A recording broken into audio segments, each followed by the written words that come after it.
Once comment period closes, we will review and read all the comments we've received, incorporate that stakeholder input into our analysis as we continue to our next steps for our analytical program, and eventually develop a decision memo, which will be briefed up within the department, and eventually just make a decision on wind energy areas. So with that, I'd like to see if there's any time for questions. I'm not sure if we do, but suspect we could probably get spend an hour on this discussion, but we don't have time for that. But what I want to do is take at least 2 questions, if people have it, for this part of the process and how we got to where we are. And then really the rest of me is focused on where we are from here going forward with information that we have. So 1 or 2 questions people have for Luke at this point from folks at the roundtable. Yep. And just identify your name, and I'll bring you the mic. So the question is, will you be providing a second CFI in the year before in Massachusetts?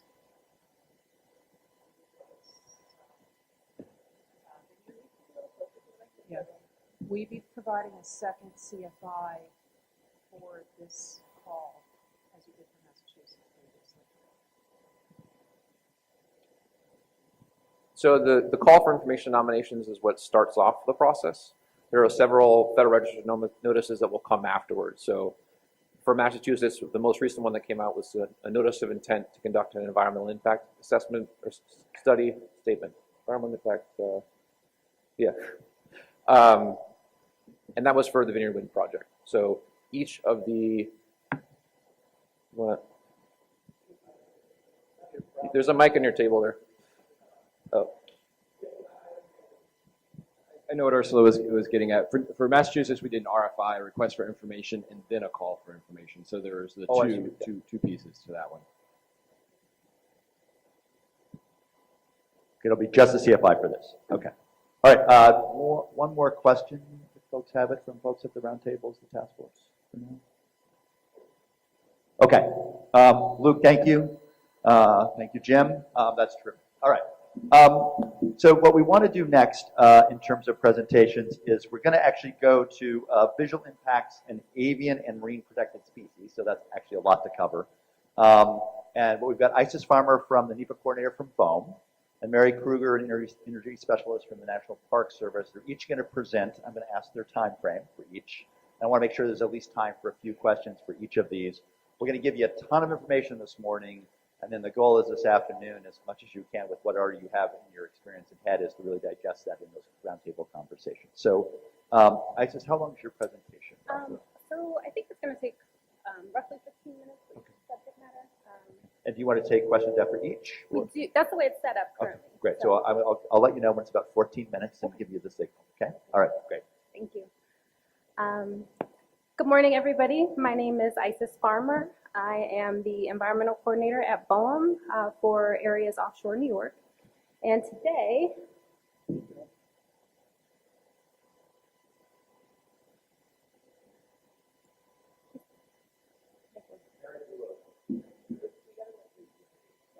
oh, sorry, getting ahead of myself.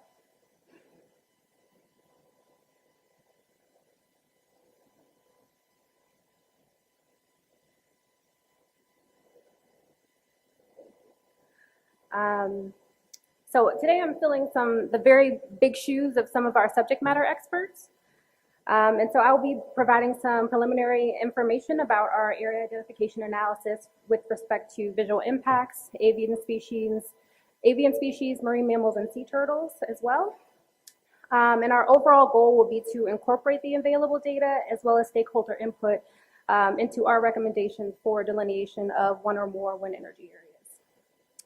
As Luke stated before, the area identification process does not necessarily resolve all potential impacts, but focuses on identifying obvious conflicts to provide recommendations for areas that we feel are the most appropriate for leasing moving forward, based on the best available scientific information. And so for emphasis, the analysis that I'm going to present today is our preliminary analysis. It will be further informed and refined by the stakeholder input we receive, particularly the comments we receive in response to the call for information and nominations. Okay, so we're going to start with visual impacts. And the analysis of viewshed concerns is being conducted by one of our staff archaeologists, Richard Warner, who's handling viewshed concerns connected to compliance with Section 106 of the National Historic Preservation Act. And Amy Stillings is also helping to incorporate broader visual impact concerns associated with tourism and recreation. And I'm very pleased to have Mary Kruger, who's an energy specialist with the National Park Service's Northeast region, come up to present some of the Park Service perspective on viewshed issues. So some general viewshed concerns that we often hear related to siting of offshore wind projects includes general concerns about how visibility of wind turbines could affect onshore locations, how that could impact tourism, recreation, or property values, specific concerns regarding FAA lighting, and particularly the effects that that has on night skies, concerns that an offshore wind facility could adversely affect the land or seascape of historic properties by introducing non-historic elements that could diminish the integrity of a property's location or setting, and similar concerns regarding potential impacts to tribal lands or other lands owned by federal entities like the National Park Service.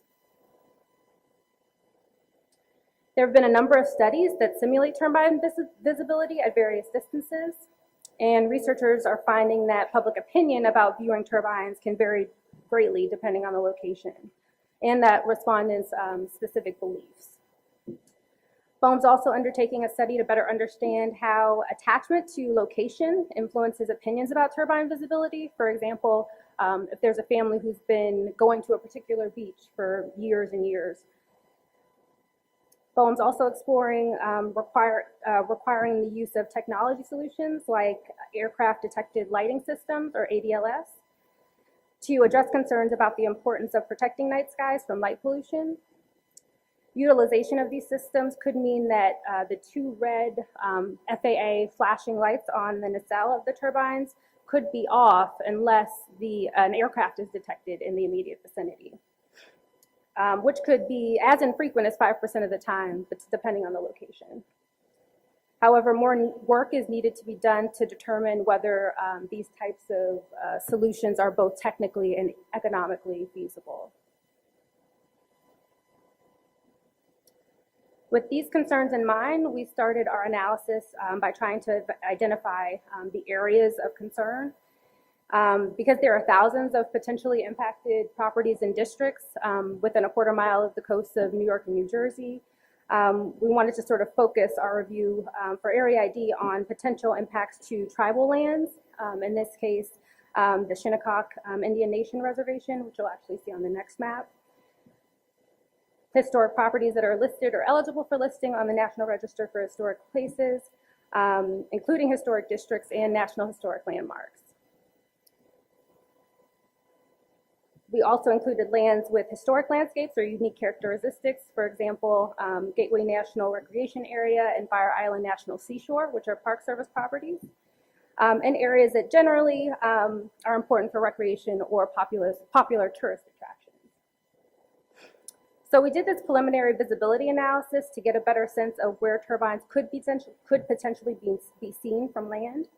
And so hypothetical turbine locations were selected as close to shore as possible, and that was intentional. And we assumed a turbine height of approximately 700 feet with this map. And it basically was created using LiDAR bare earth data, which uses topography but does not take into account either vegetation or buildings that currently exist on the landscape. So if anything, it really overemphasizes visibility. Weather conditions are considered here, but under the clearest possible conditions. So keeping in mind that this is an exercise to help us identify areas along the coastline that could potentially be impacted, it's not a map of actual visibility or adverse effects. And if anything, like I said previously, it really overestimates potential visibility from these locations.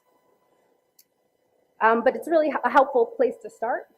For example, if you it's a little bit difficult to see in that light, but there's sort of, let's see if I can point with a pointer here. Taking a look at Atlantic City, it really becomes difficult to view turbines from this location, given that these areas are, at the closest points are 15 nautical miles or 17 statute miles from shore.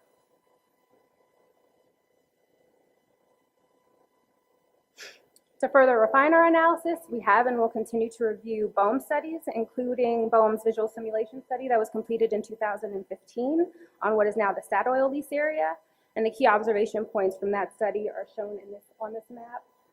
You can also see the Park Service properties in the Shinnecock Indian Nation lands, which are up here. And the Park Service properties are here. The State of New York's visibility threshold study is being considered, as well as relevant park management plans, historic preservation plans, and state databases. And now we acknowledge that this is not a comprehensive list, but again, it's providing us with a lot of great information to start and to move our analysis forward. As part of our next steps, we'll incorporate information received during the call open comment period. Continue to incorporate other stakeholder input as we receive it, and continuing to meet with relevant stakeholders.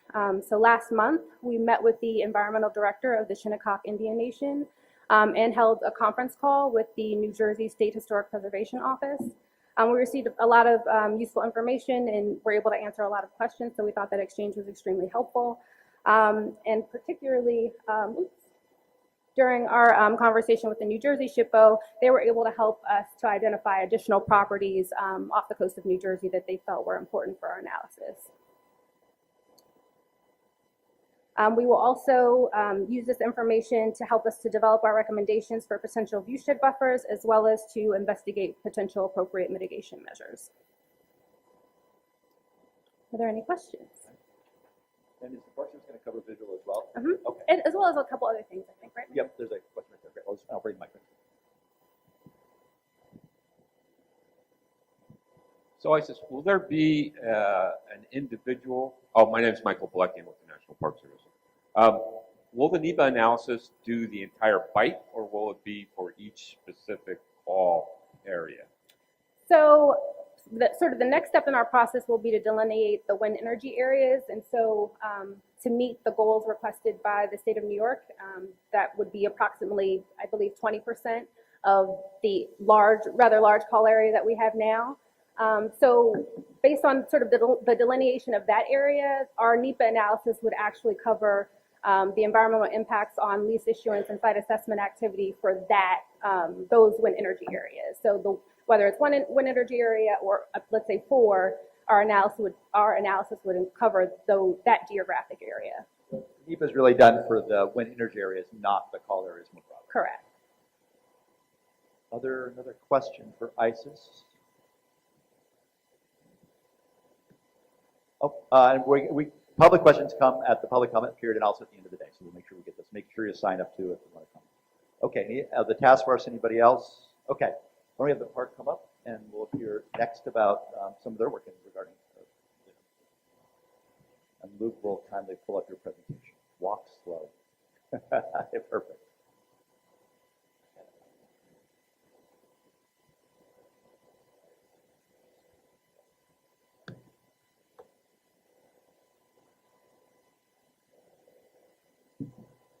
Right. As Isis said, I'm Mary Kruger. I'm the energy specialist for the Northeast region of the National Park Service, based out of Boston. And Isis asked me to talk about the National Park Service and tell you a bit more about us. I think we're probably more than you understand that we are, and hopefully I'll be able to explain some of the different programs and parks that we have and how it relates to wind, both in visuals and other issues.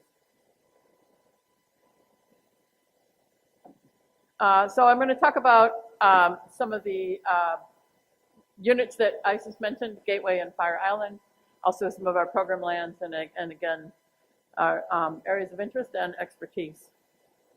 So first of all, our mission, the National Park Service, one of the critical elements of this mission, and I won't read it, I'll read it on the screen, is to leave these areas unimpaired for the enjoyment of future generations, so that your grandkids and great-grandkids can enjoy the same landscapes and experiences that you all do today. When people think of the National Park Service, a lot of times they think about all the iconic Western parks the Grand Canyon, Yellowstone, Yosemite. But we're a lot more than just those parks. We also manage here in the east, we manage the Statue of Liberty, Ellis Island, a whole bunch of different New York Harbor and Manhattan sites. And before I get into talking more about Fire Island, I want to show you a list of our areas of interest and expertise. And I'm going to highlight some of these as I go through the slides. This is kind of a 30,000-foot overview, so I'm not going to get into a lot of detail, but each of these areas is an area where we have interest in, and oftentimes we have specialized expertise within the agency to deal with these issues. So the two big parks, as I said, I want to talk about are Fire Island and Gateway. Let's see here. You can all see Fire Island is over here, and then Gateway is over here.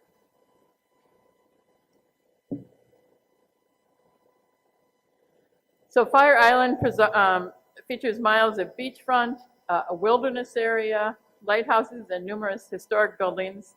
Lots of opportunities for recreational activities.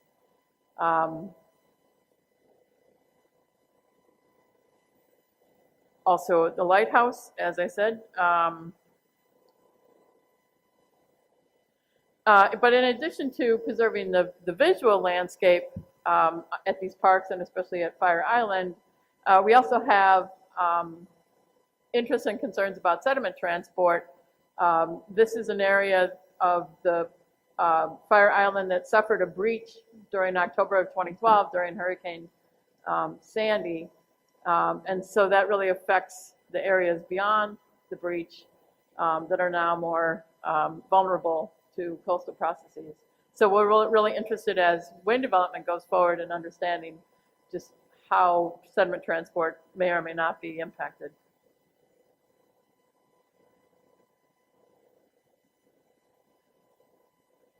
This is Gateway. As I said, it has it's on the New Jersey and New York side. It has 3 units: the Staten Island unit, Jamaica Bay unit, which also features a large Fish and Wildlife Service refuge, and then the Sandy Hook unit. Again, opportunities for lots of recreation here. Each of the national parks has a foundation documents and enabling legislation that define why they were made into national parks. And oftentimes, recreation opportunities, preserving the visual landscape, preserving historic and cultural resources are a big part of that. At Gateway, there's, again, lots of different recreation, teaching opportunities with local communities, and then also an emphasis on preserving the night sky and the opportunity in the New York area to actually go someplace and see a relatively dark night sky. In addition to the national parks that you are more familiar with, we also manage or provide assistance for lots of other programs. And so we have National Historic Landmarks, which Isis touched on, including Sandy Hook Lighthouse here. National natural landmarks, which are usually privately owned and managed. And we provide assistance to those managers to protect the natural features that they were designated for. And then national trails, both scenic trails like the Appalachian Trail and historic trails like the Washington Rochambeau National Historic Trail that goes through this area. We also then manage the Land and Water Conservation Fund State and Local Assistance Program. This program provides funds to state and local entities to buy land for providing recreation opportunities in perpetuity. And it's a particular concern when there are possibilities of onshore transmission connections, and so we like to get out ahead of the game and identify these areas, work with developers, work with BOEM and other agencies to identify these areas early on so we can ensure that conversion doesn't occur and find win-win solutions. We also have a federal lands to parks program. This takes excess federal lands and transfers them to state and local entities for parkland. And these lands come with deed restrictions. And so it's important here to understand what those deed restrictions are and look at how can you is it possible to accommodate other uses, or do we need to find other locations? So these are two important programs to get involved with early on in the process of once leasing areas have been auctioned and projects are being developed. We also have wild and scenic rivers. We manage some directly. We work with local groups for others. Often we'll have to do determinations if there are going to be impacts to these areas. We have national heritage areas and corridors. In this area, there's the Crossroads of the American Revolution National Heritage Area. These are usually privately managed, and we provide assistance and can provide contacts to identify and meet with those people. And finally, we have an American Battlefield Protection Program to provide assistance, oftentimes to private lands where significant battles have taken place, in order to protect them and preserve our shared history. Again, one last look at these areas of interest and expertise. As I said, we have specialized staff around the country that deal with a number of these issues, including socioeconomic impacts of parks and calculations of how much different parks provide to local economies, recreation experts. We have a natural sounds and night skies department that engages in a lot of these projects. This has been a really quick look at all of these issues, given the limited time. So if you have questions or you want more information, please contact me. We've been working with BOEM, our sister agency within the Department of Interior, for a long time, and we intend to continue to work with BOEM as wind energy advances to identify win-win solutions wherever we can. So thank you. Thank you. And any question or two for Mary from the task force at the round tables for now? Range of Park Service interest, the numbers of kinds and different kinds of properties that they do. Mary, thank you very much. Thank you. Okay, ISIS, you're then going to cover, okay, we have about 15 minutes left, so presentation of this piece is maybe 10, 12 minutes, so we can give minutes for questions before break.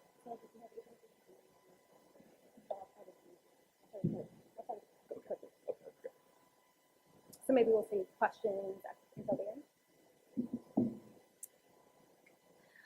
We also conducted preliminary analysis to identify potential conflicts associated with biological resources. So starting with avian species, the primary concerns that we hear associated with commercial development include the potential for collisions with wind turbines, as well as species displacement. This analysis was conducted by David Bigger, who's the avian biologist in our office. So this slide basically gives a quick overview of our analytical approach, which involves identifying species that may be vulnerable. So, for example, special status species like those that are threatened or endangered. Taking a look at species distribution and abundance, and if those species exist in either high densities or potentially have a limited range, digging a little deeper to identify how they move through the area, are they migratory, and investigating whether or not how they might respond to development pressure, if that information is scientifically available. Our initial analysis relied on the review of multiple studies, including density models and survey data. Winship et al. Is a BOEM-funded study that models at-sea occurrence of abundance in marine birds. Phase 1 of this report is currently available on the Northeast Data Portal, and we expect that the second phase will be available by the end of the year.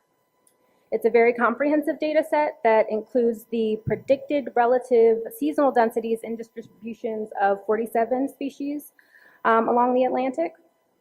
We also reviewed NYSERDA's digital aerial survey data to see how the observed data compared with the information that was modeled.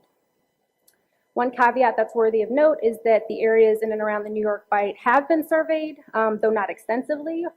So the predicted distributions of some of these seabirds have to be taken with a little bit of a grain of salt, though certainly the NYSERDA aerial surveys are certainly helping to fill in some of those data gaps.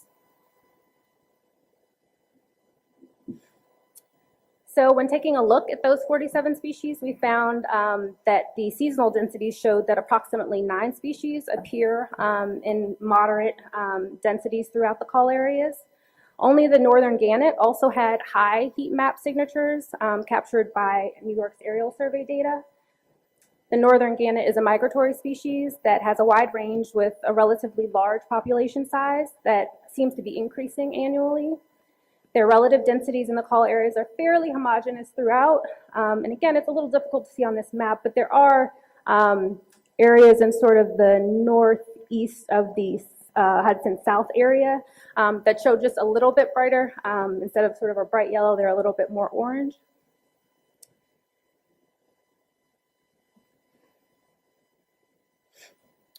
On the left, the 2017 winter survey data.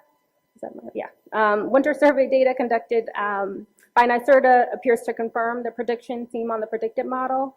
And the figure on the right is another source that we reviewed as part of our analysis, which is a diving bird study that BOEM conducted in conjunction with the Fish and Wildlife Service, which uses GPS telemetry tags on gannets, surf scoters, and loons.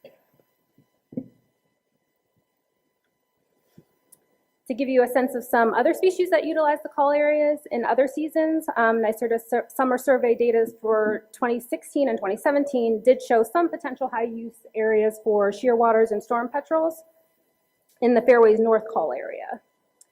These species are pretty common in the North Atlantic coast. While they could be vulnerable based on having very limited breeding grounds, these breeding grounds are actually in the South Atlantic, and so not necessarily a conflict with the New York Bight call areas.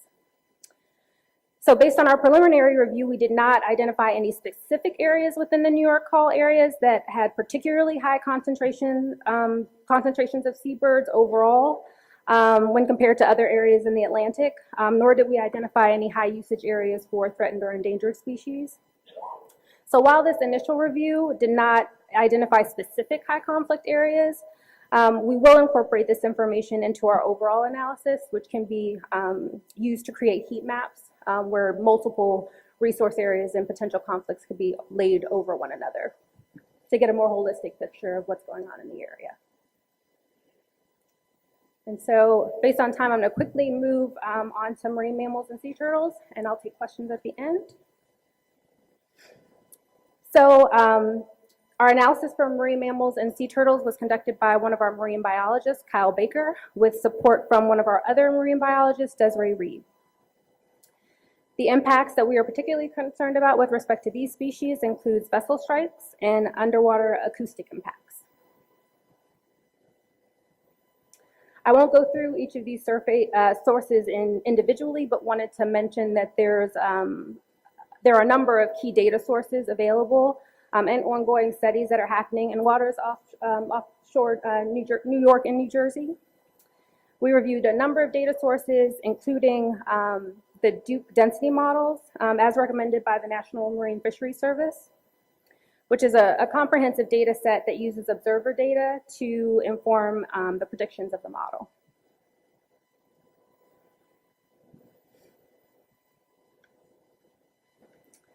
This slide essentially outlines our analytical approach, which involves sort of taking a broad look at the region overall and the species distribution within, and sort of scaled it down to focus on areas of particular interest and differences that might exist between them.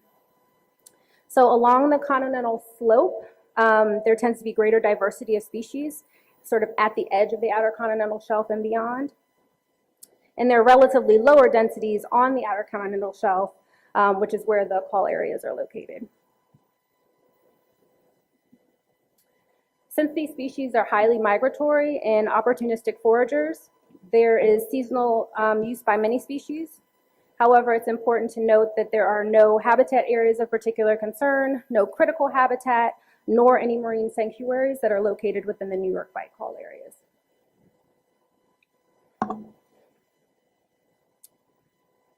Taking a closer look at sea turtles, while they exist in high numbers over the continental shelf and in the mid-Atlantic overall, the highest densities, in this case, we're looking at the Duke data for loggerhead sea turtles, and that was used because that species occurs in greater abundance than some of the others, and so we feel that taking a look at this species is fairly representative of sea turtles overall.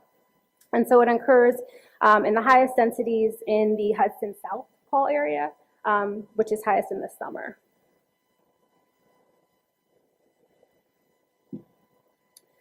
By comparison, for cetaceans, which are your whales, dolphins, and porpoises, they're found in high densities along the edge of the shelf.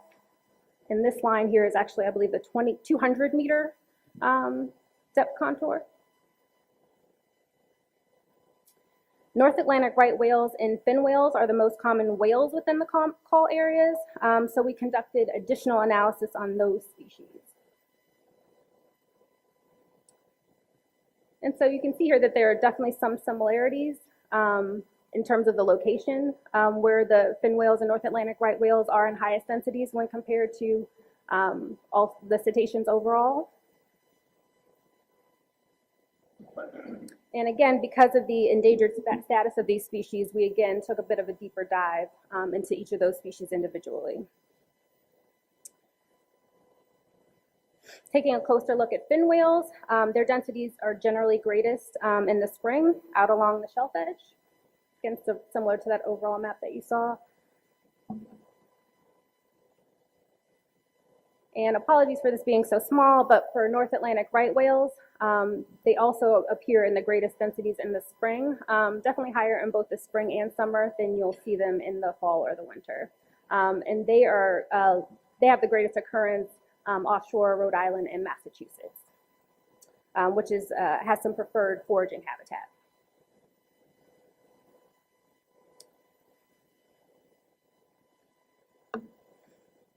And so again, while we didn't identify major conflicts with these species within the call areas, one potential issue that we wanted to note was that this foraging area is a bit close to the Fairways North call area.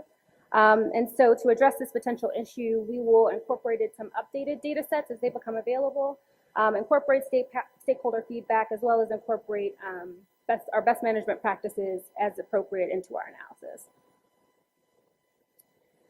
A second potential issue that we identified is associated with vessel strikes.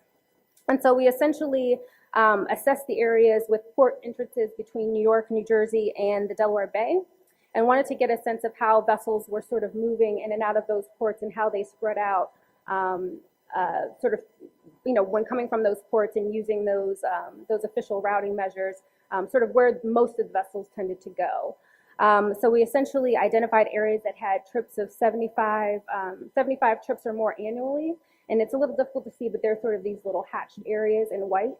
And they tend to go actually right along the edges of the call areas, though they're only really small areas with overlap. The map also shows some seasonal management areas which require vessel speed restrictions during certain times of the year around each port. And again, they're sort of a little bit difficult to see, but they're sort of these circular areas around some of the ports. And as part of our next steps, we plan to further analyze AIS data and North Atlantic right whale distribution, including whether our existing speed restrictions and best management practices would appropriately reduce potential conflicts. And last but not least, in case you're interested in reading more about last year's Best Management Practices workshop that we conducted, the final report is available on our website. And we are also working with Mass CEC on a follow-up workshop to develop a scientific research framework, which is planned for the end of this month.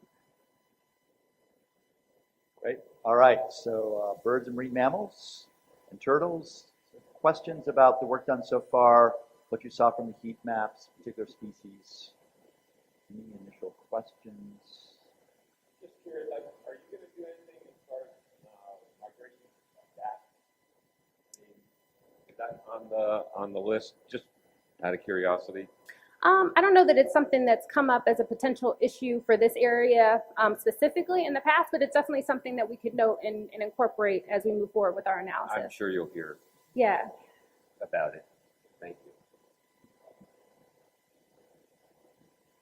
Yeah, there are bats out there, so it's something worth looking at. I guess we have to provide some more of our data that we're collecting at New York. I'm Karen Chaitella from New York State DEC, and we'll be able to provide you with some more of our information, our monthly surveys that we do, because 5 out of 12 months we see North Atlantic right whales out in the bight, especially playing within the shipping lanes along the northern section of that whole area. So hopefully that information will be helpful to you too, for demonstrating that humpbacks. We have a lot more humpbacks that have moved over into our area over the last decade, and that those numbers have increased substantially, and they've been, it appears they are following up with the increase in menhaden that we have in the area too. So I think there's probably some more analysis that needs to be done on some of those species and stuff. So. Great. And we definitely look forward to receiving that information. Yeah, are you using the UE buoy out there too? We are. That is some of the information that we included as part of our analysis. Okay, good. I wasn't sure. The list went by too quick. I didn't see it there. All No right, problem. great. I just wanted to make sure you incorporated. Yeah, and I also don't want to minimize the fact that there are definitely marine mammals and whales, large whales, that exist in the New York Bight Call area. What our preliminary analysis found is that you can find those species pretty much at any time of the year in these areas, though it's typically individuals that are migrating through the area. We didn't find, necessarily evidence of sort of year-round residents within the New York Bight, but we definitely, I don't want to minimize the fact that they absolutely exist in the call area.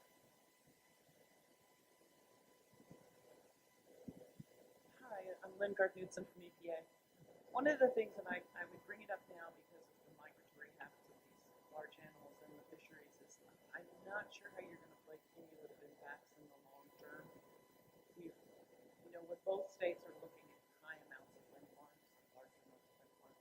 Although I know there's huge changes in design as to what's going to happen, I think we do need to start setting a framework, though, as to how we all, as agencies, can best start looking at cumulative impacts for especially these large animals. So at some point, that might be something we could sit down and do as a workshop. Agreed. And cumulative impacts is definitely something that we discuss a lot internally. For those of you who are members of the offshore wind permitting subgroup, we try to pick important topics that are relevant to all of us, and cumulative impacts is certainly one of them. So I appreciate that input. Thank you. It's Greg Lambert with NYSERDA, and I'll second the comment on bats. A lot of anecdotal information on bats used in space, and we'll take a closer look at that. Additionally, I want to say that our digital aerial surveys suggest the spatial distribution of sea turtles is pretty consistent across the region. Back there, if that's an artifact of modeling exercise or a change in ecological condition, but certainly a lot more sea turtles occupying the space pretty consistently, not just on the southwest edge. Thank you. Good, very good comments. Any other quick observations, comments on this so far from task force members?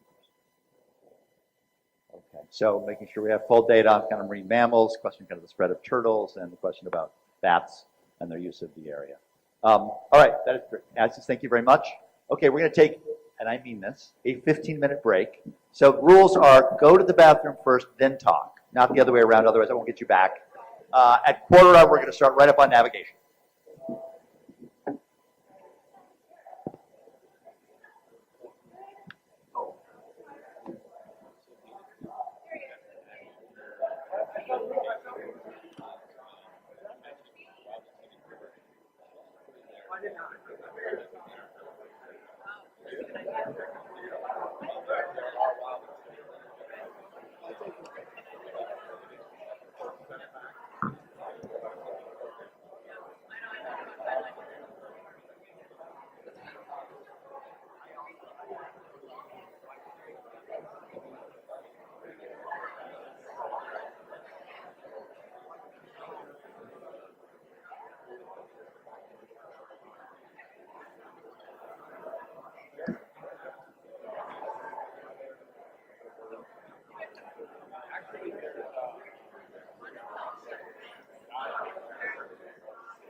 All right, everybody, if we could have a seat, we want to get started again.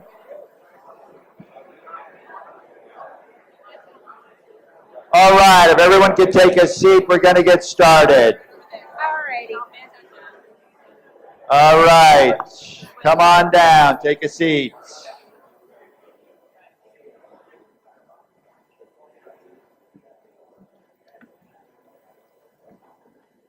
All right, so first, for folks who do want to make a public comment at noon, here's the sign-up list right here. I'm going to leave it at, I'm going to put it kind of over at this side table over here. You can come sign up if you want to, and I'll allocate the time according to kind of how many folks we have and the time we have left. So just so you know, if you want to sign up for public comment at noon, I'll leave that right here.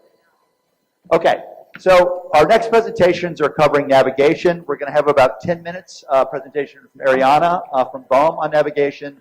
Then we're going to move to 2 presenters from the Coast Guard about navigation. That'll take about 10 minutes, and then we'll have time for questions before we move to fisheries. So I'll turn it over to Ariana. Thank you. Well, hello, everyone. I know that we're closing in on subject matter presentations here, so I will try and be lively for everyone. So not only am I acting in my capacity here as navigation analyst for BOEM, but I am also going to briefly present some of the technical subject concerns that we've been studying. So the first item up is radars. As was mentioned earlier, radar concerns fall not just on land-based radars, which is pictured here with the Bridgeport weather radar, but also on shipboard radars, bridge radars. There are concerns that wind farms can have shadowing effects on that.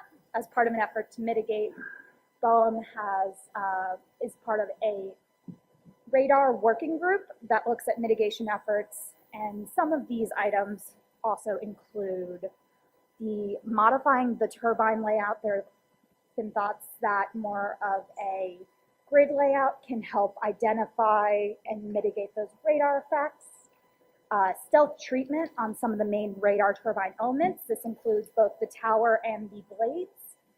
And also changing how the radar data is processed when it comes in. So as the data comes in, you can look at it and apply software to make sure that it is processed correctly, so that way those shadowing effects are mitigated.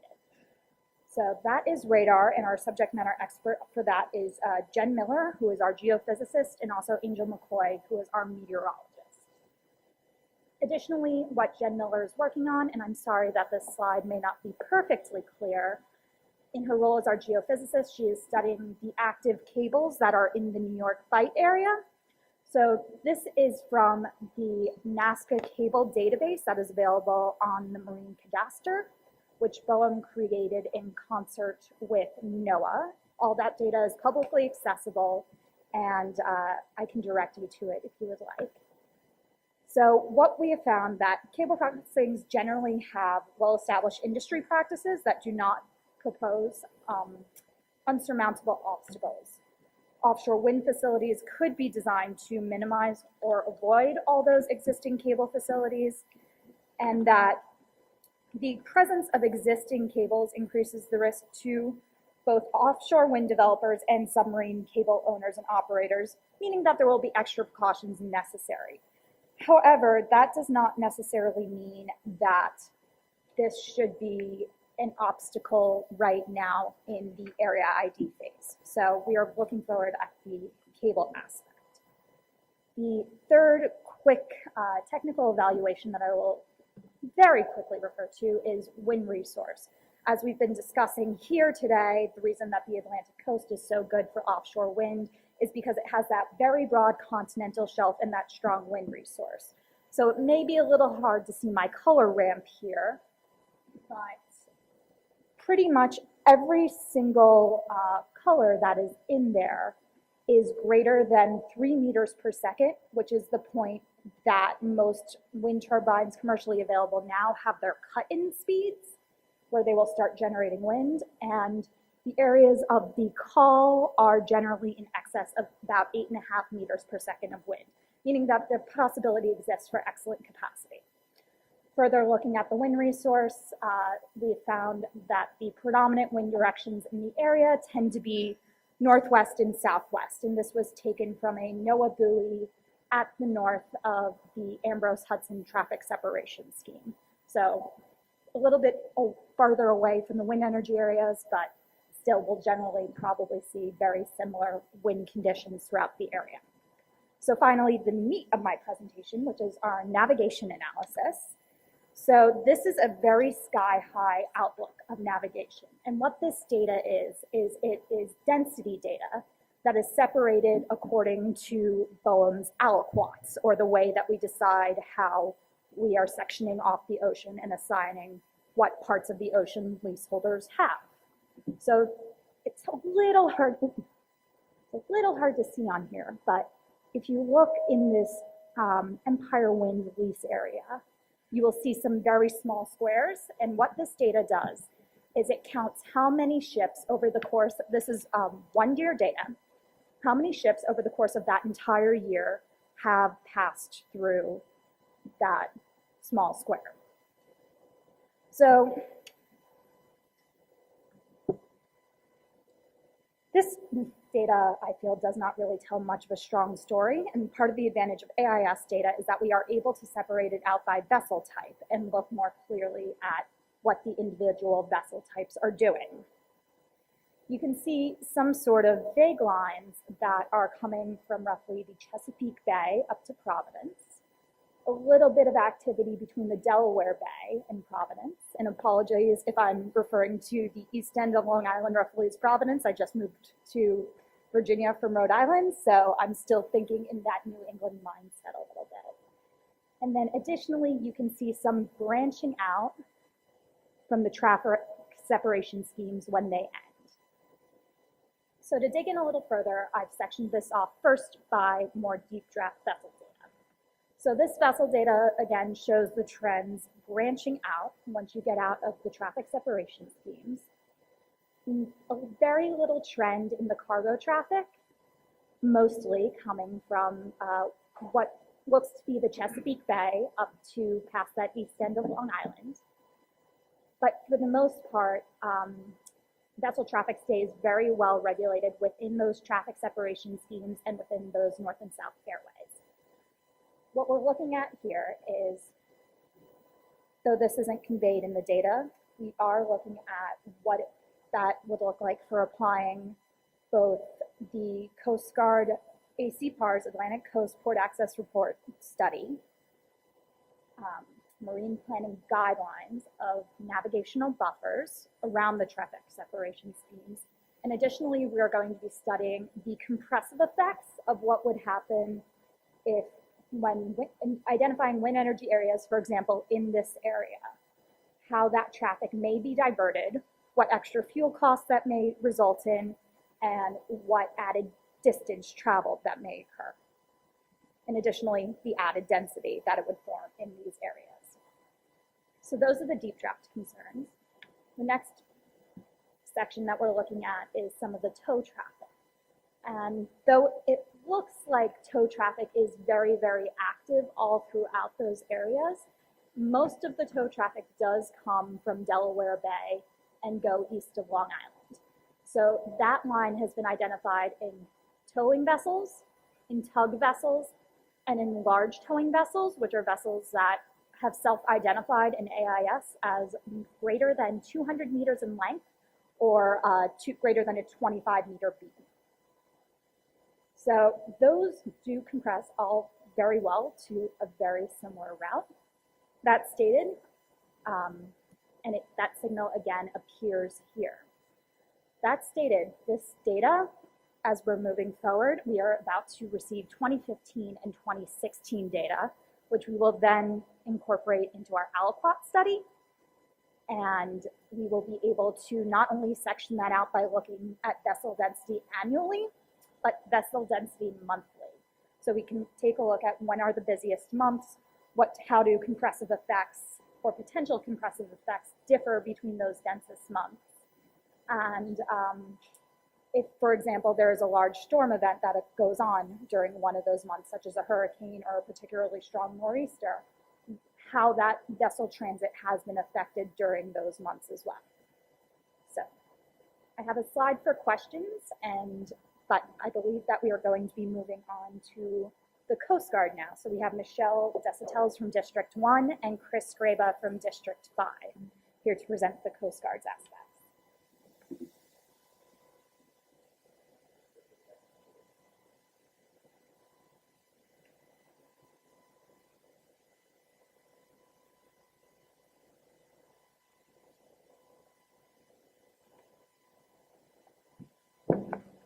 Great. Good morning, everyone.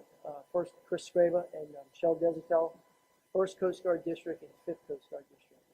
As we'll get through the slides, it's very critical for you to understand why, in the Coast Guard perspective, Michelle and I and our officers work together. When you look at Hudson South, the proposed call area, just about that entire area off the coast of New Jersey is in the 5th Coast Guard District. The 3 other call areas are in the 1st Coast Guard District. So it's critical for the Coast Guard to make sure that we're cohesively working together as we work with them on this.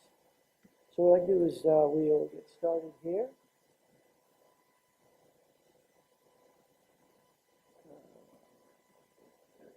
Okay. All right. Perfect. Coast Guard roles and missions. I think this is an interest that all of us have to make sure that we're protecting the mariner, make sure we're protecting the property, and we're protecting the environment. A gentleman from the Maritime Administration came up to me earlier today and talked about a generational issue. Ma'am, as you talked about, we have to get this straight. We have to get this right from a generation perspective. If we had one collision out there, we had a potential collision and we had an oil spill, that in essence also would be a generational impact.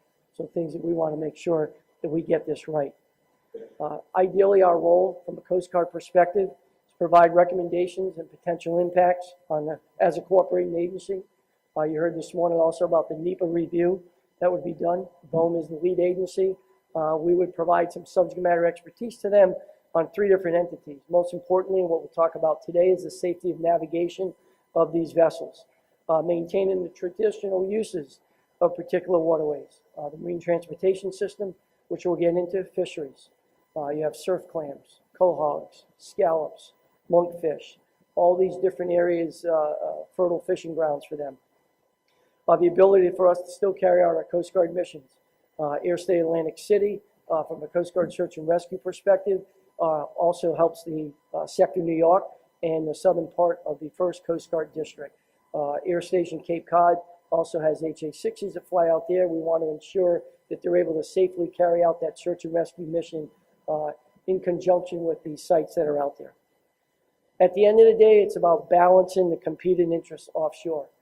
Out here, we probably have in the audience 6 to 8 people from the Mid-Atlantic Regional Planning Body, from the states of, I got New Jersey, New York, and several others that are out there who play a big role in the 3 C's that we all talk about. And that's the ability to communicate, to coordinate, and to collaborate. And it's critical that we get this right. Because at the end of the day, our goal in this audience here, as well as on the Mid-Atlantic and the Northeast Regional Planning Body, is to minimize the conflicts that are out there, improve the efficiencies, and to promote the economic growth. And it's important for us, as we do that, to plan and provide both for the existing and the emergent ocean uses. And this is an emergent ocean use.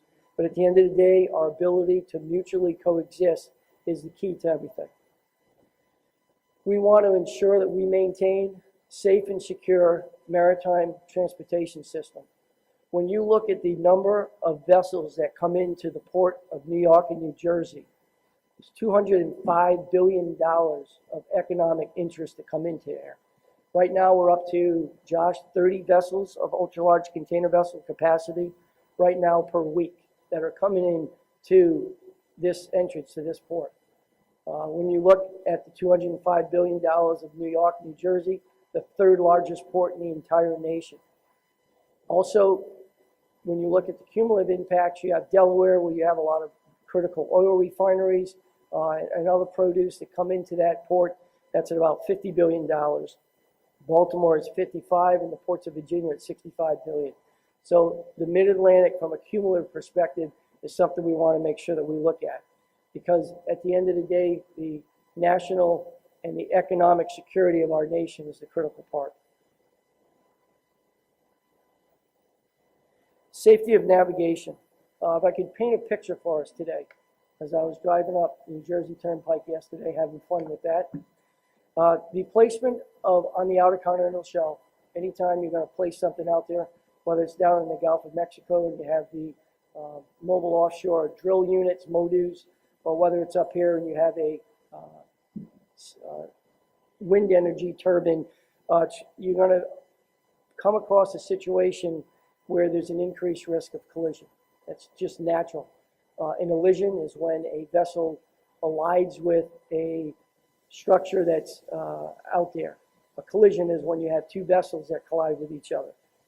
What will happen potentially is the vessel traffic density will be increased through this funneling effect of the larger vessels that might have to maneuver around these particular call areas. And that'll also cause a decrease in the sea space for them to maneuver. Ariana mentioned about buffer zones. When you have a 1,200 foot long, 160 foot wide, ultra large container vessel, having to stop on a dime, there's no ability for them to be able to do that. It takes several ship lengths. Right now, it's about 3,700 yards, which is about 2 nautical miles, for them to come to, in essence, potentially an all-stop situation. The other situation that we could deal with is tugging barges and subject to larger sea states if they get pushed further offshore. And in the wintertime, nor'easters, we saw in the beautiful month of March in the mid-Atlantic, we had 4 nor'easters. And then in January, we had that crazy storm Grayson, where we had 30 to 50 foot seas offshore, 50-mile-an-hour winds. We had hurricane conditions in the middle of wintertime. So it's critical that we are aware of those things and that we take into consideration the safe navigation. At the end of the day, that picture I wanted to paint for you is these vessels will all potentially could be interspersed with deep draft vessels transiting at a higher speed, tugging barges at a lower speed. So think of yourself on I-95 and you have a motorcycle going 80 miles an hour, 2 high-speed cars going about 70 to 80 miles an hour. You have all of those tractor-trailer trucks on the right side before they split, and they're going about 55 to 60 miles an hour.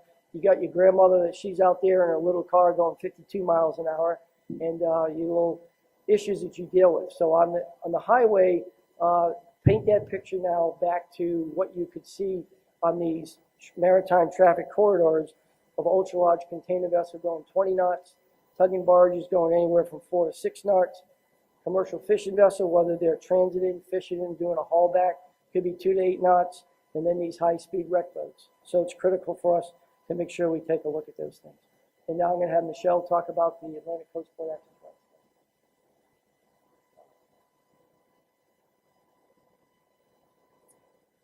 Routes.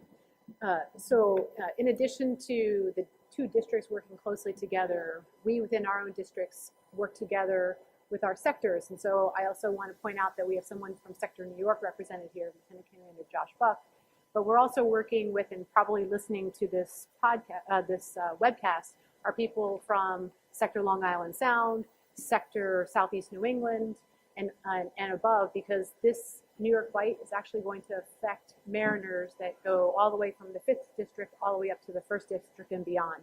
So this is an important thing, and we're building upon some work that the Coast Guard has done. But I want to point back to even further and just remind everyone that the Energy Policy Act of 2005, which gave BOEM the authority, actually through MMS, in Section 388, there's a requirement that the Secretary of Interior works in a manner that provides for safety, also ensures prevention of interference with reasonable uses of the EEZ, and considers any uses of the sea, which includes fishing, navigation, and the sea lane. And the important part for this slide is that the Coast Guard, under authority for the Ports and Waterways Safety Act, can consider putting out new fairways or other routing measures. But before we do that, we do have to undertake a port access route study. So those in the room are probably familiar that in 2011 we launched the Atlantic Coast Port Access Route Study, because at the time with the Department of Interior SMART from the start and all the regional planning bodies starting up, we thought it was important to look at the whole Atlantic coast. So as part of that work, as the regional planning bodies were kicking off, we consulted and coordinated with government and industry stakeholders and looked at AIS data that was available at the time and looked at several recommendations for what do we want to do to try and help preserve safety of navigation. If you haven't seen it, you can look at the report. It was published in 2016, but as Ariana mentioned and as Chris has mentioned, we have marine planning guidelines that talk about different buffers from the edges of the traffic separation scheme.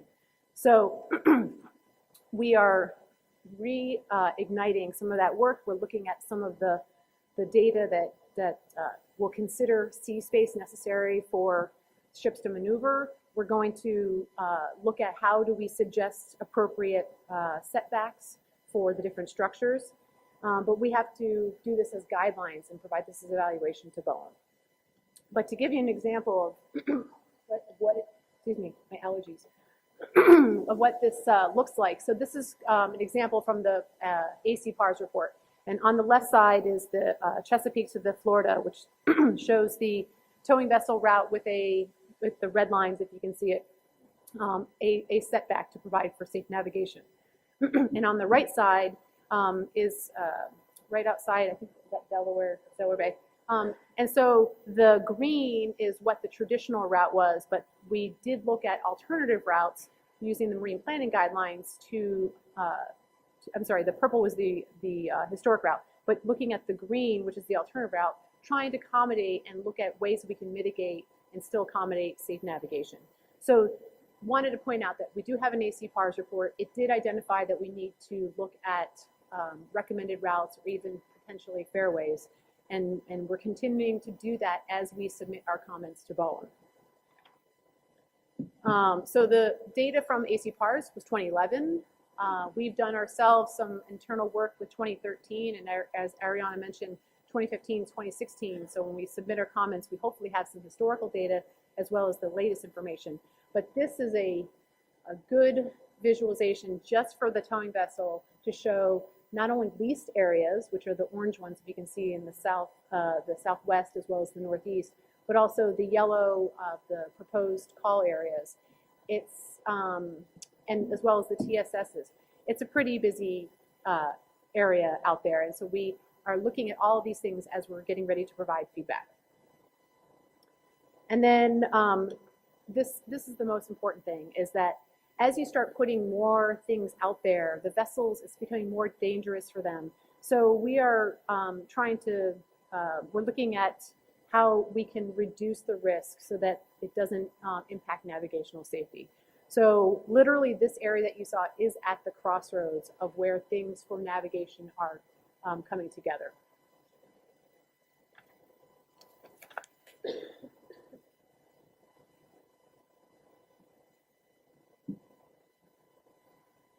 Moving forward, from our perspective,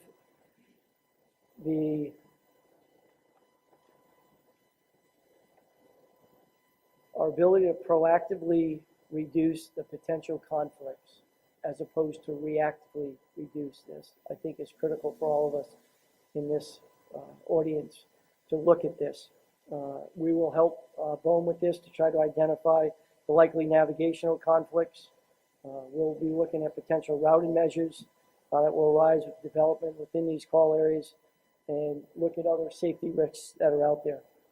And in the red, you can see Coast Guard headquarters has commenced with developing a routing system along the Atlantic coast, and they'll probably be sending out a call for information to the Federal Register to get feedback on the ability to convert navigation corridors into shipping safety fairways and other routing measures.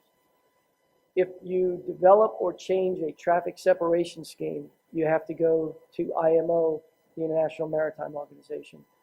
As Michelle has indicated, however, as part of the Waterways and Safety Act, if you are creating a fairway, the Coast Guard has that regulatory authority given to it by Congress already, and it goes out, call for information, obviously, through the Federal Register, and get that input. But it's something that the federal government has the ability within the United States to work that. And subject to any questions, we're ready. Ariana? So questions about navigation, some of the data presented, some of the concerns about kind of the up-down coast traffic, not only kind of coming out from the ports. So questions from the our task force at the round tables.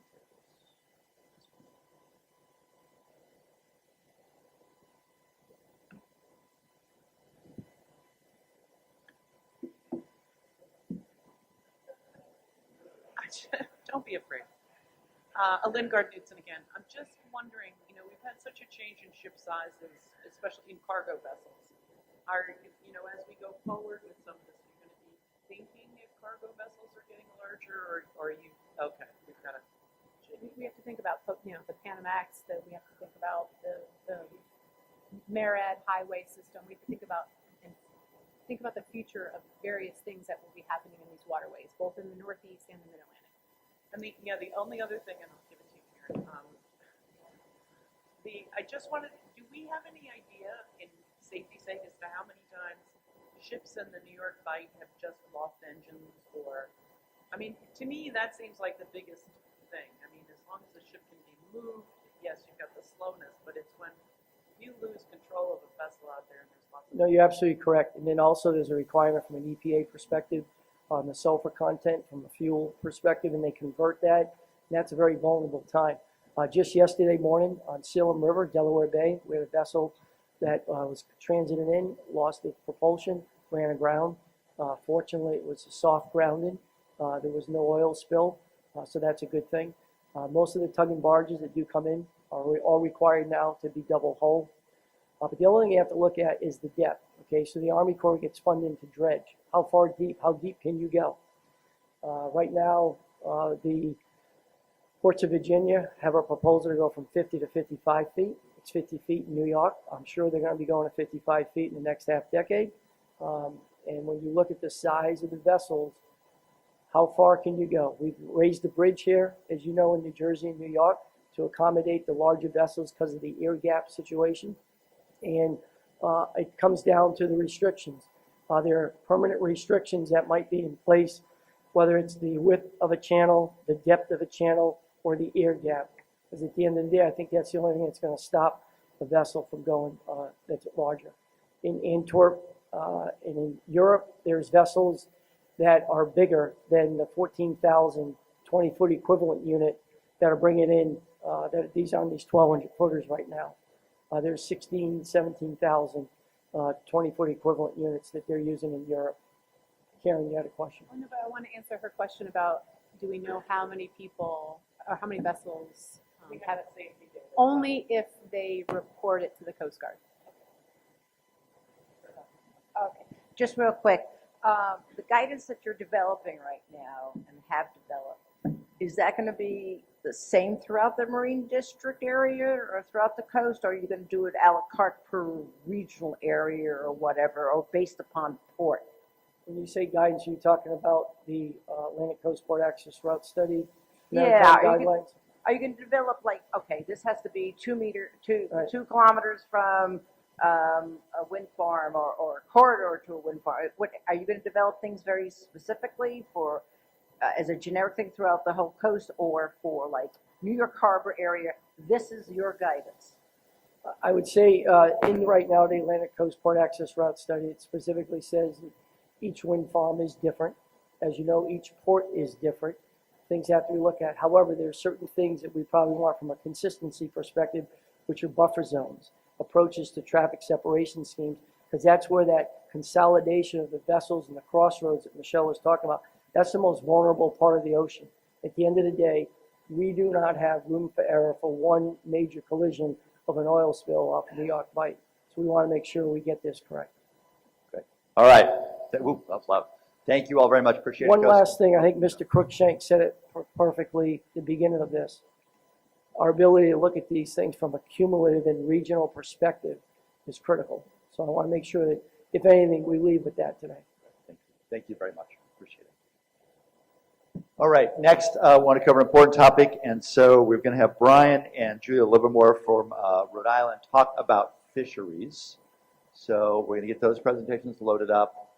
Again, probably Brian about 10 minutes. I think we'll go right to Julia at about 10 minutes, and then we'll take some questions, and then we'll have a very short comment about public engagement before we do public comment before lunch.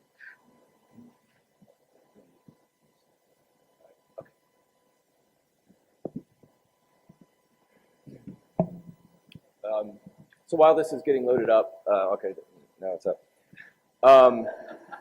Okay, I'll just skip that. No, I'll stay with my introduction. What I was going to say. So the data that I'm about to show, and the data that Julia will show, is largely a snapshot of existing uses of an area as a fishery. And I just want everybody to understand. We understand there's historical areas and there's future fishing uses as well. And a lot of the data that we're showing is shaped not only by where the resource is located, but also by existing agreements between fisheries as to where they'll operate, and also management measures that are implemented by the National Marine Fisheries Service. So I just want to put that context before we dive into the data. It's not necessarily a free-for-all out there where they're just only going where the resource is, and that's a static picture. It does change, and it will change. So I think, as Luke mentioned in the very beginning, one of the things that the state of New Jersey asked us to look at was the New Jersey sport fishing areas. Unfortunately, I chose a bad color for them. It is on a poster over here to my right. But as I think you can see, there are some shoals in this area here. The monster, which you might hear a lot is closer to the Hudson Shelf Valley. And then there's a wreck. The Reser wreck is a dive spot and fishing spot located in that area as well. But that's just some of the information we have. There's obviously a big recreational fishery that occurs off New Jersey, including tournament fishing for large pelagics, in addition to some of the more traditional black sea bass, summer flounder, scup, and bluefish as well. So we've been actively trying to get more information on the area as it's used as a recreational fishery as well. So here's what some of the data we do have for recreational fisheries is from the federally permitted charter and party vessels. So this is a little bit older data set, 2001 to 2010, based purely off those vessel trip report records. We shared this at a meeting last night to try to get some feedback on whether or not this is representative of where the bulk of that charter and party headboat activity is occurring, in addition to private angler, which we don't have private angler reports because there's no federal requirement for private anglers to report their location. So moving on to commercial fisheries. It's a hugely important economic sector. I want to say at the outset that what we're trying to do with this information is really understanding the different metrics, the different relative value of these areas, because we are not looking to lease these entire areas. I think as Jim said, and Luke, we're looking to identify about 20% of these entire areas. So these areas will get shrunk way down from what they currently are. So as you can see, with the areas as they currently stand, they're huge. Between Hudson South, our data indicates it's about 24% of East Coast revenue. That's actually, I think, just Northeast data set from about North Carolina to Maine. And Hudson North is about 20%. So again, you put those two together, that's 44% of revenue on an annual basis for the Northeast. So again, what I'm trying to show in this data, again, we mentioned earlier the importance of the Marco data portals and the Northeast data portals. Those have valuable information that we use in our analysis. Just recently, just last week, the 2015-2016 vessel monitoring system data was posted to, I believe both portals now have it live. Again, showing how different a fishery can change from year to year. This is hard to read, but this is squid mac and squid and mackerel and herring, pelagics combined and DMS layers combined, and you can see how quite variable the fisheries can be from year to year depending on where the resource shows up. And again, another just comparison. We have, for example, sea scallop uses primarily the Hudson North and part of Hudson South. And a matter of fact, I think I put on there that red box that's there is an area that was through the NYSERDA master plan process. The scallop industry did recommend an area that they thought was perhaps suitable for an offshore wind development site. And as you can see, it's primarily in the fairways area between the existing New Jersey lease area and an area that's comparatively, if you look at the next panel over, that's where the surf clam fishery occurs, based largely out of New Jersey and New Bedford as well. So that's a combined surf clam and ocean quahog in the second panel. So we have a situation, so we have some fisheries that are highly variable, change from year to year, and then we have some spatial separation between different fisheries. So as these slides show, it's a highly challenging area, and what we're trying to do is get feedback on how we can weight relative importance to identify, again, around 20% of the area that's the least conflicted or the least amount of impact. So running quickly through, again, some of the numbers, the relative importance of each of these areas to different fisheries. We have, just to orient you here, this is fairways north and fairways south with the average relative value for each over that 9-year period, and then the high year for that 9-year period. And as you can see, for fairways north, you have anywhere from an average of about 2% to a high of about almost 4% of their annual revenue from that particular area moving down. We'll have another opportunity to look at this in Julia's presentation as well. She has a different methodology for trying to get at some of the same importance, relative importance of these fisheries to these different areas. And I'll highlight monkfish as well as fairly high. And I think actually that number for monkfish should be on the high year. I have it written down. I think it's actually 2.6. It's not the, yeah, it's 2.95 for 2012 in fairways. Moving down into Hudson North and Hudson South, you'll see those are much larger areas, so the percentages are much higher as well, with surf clam and ocean quahog upwards of 13%, although I think we got some feedback at the meeting last night that seemed even low. And with scallop, high year anywhere from 10% all the way to 15% in Hudson South in a given year with those different averages. Again, we'll have another opportunity to look at another way to analyze this data with Julia's presentation following up. But as you can see, there are some, when you look at the areas as a whole, there's some high percentages as a relative value to that particular fishery. So we're still active in gaining information about we know what fisheries occur there. We know it's a lot of activity there. We're just working to understand, like, how do we find that balance? How can we analyze it in a meaningful way that some fisheries may be able to operate there under certain mitigation measures, understanding what those mitigation measures are, and also if from the view of the fishing community, if things are completely incompatible, we can evaluate that as well moving forward.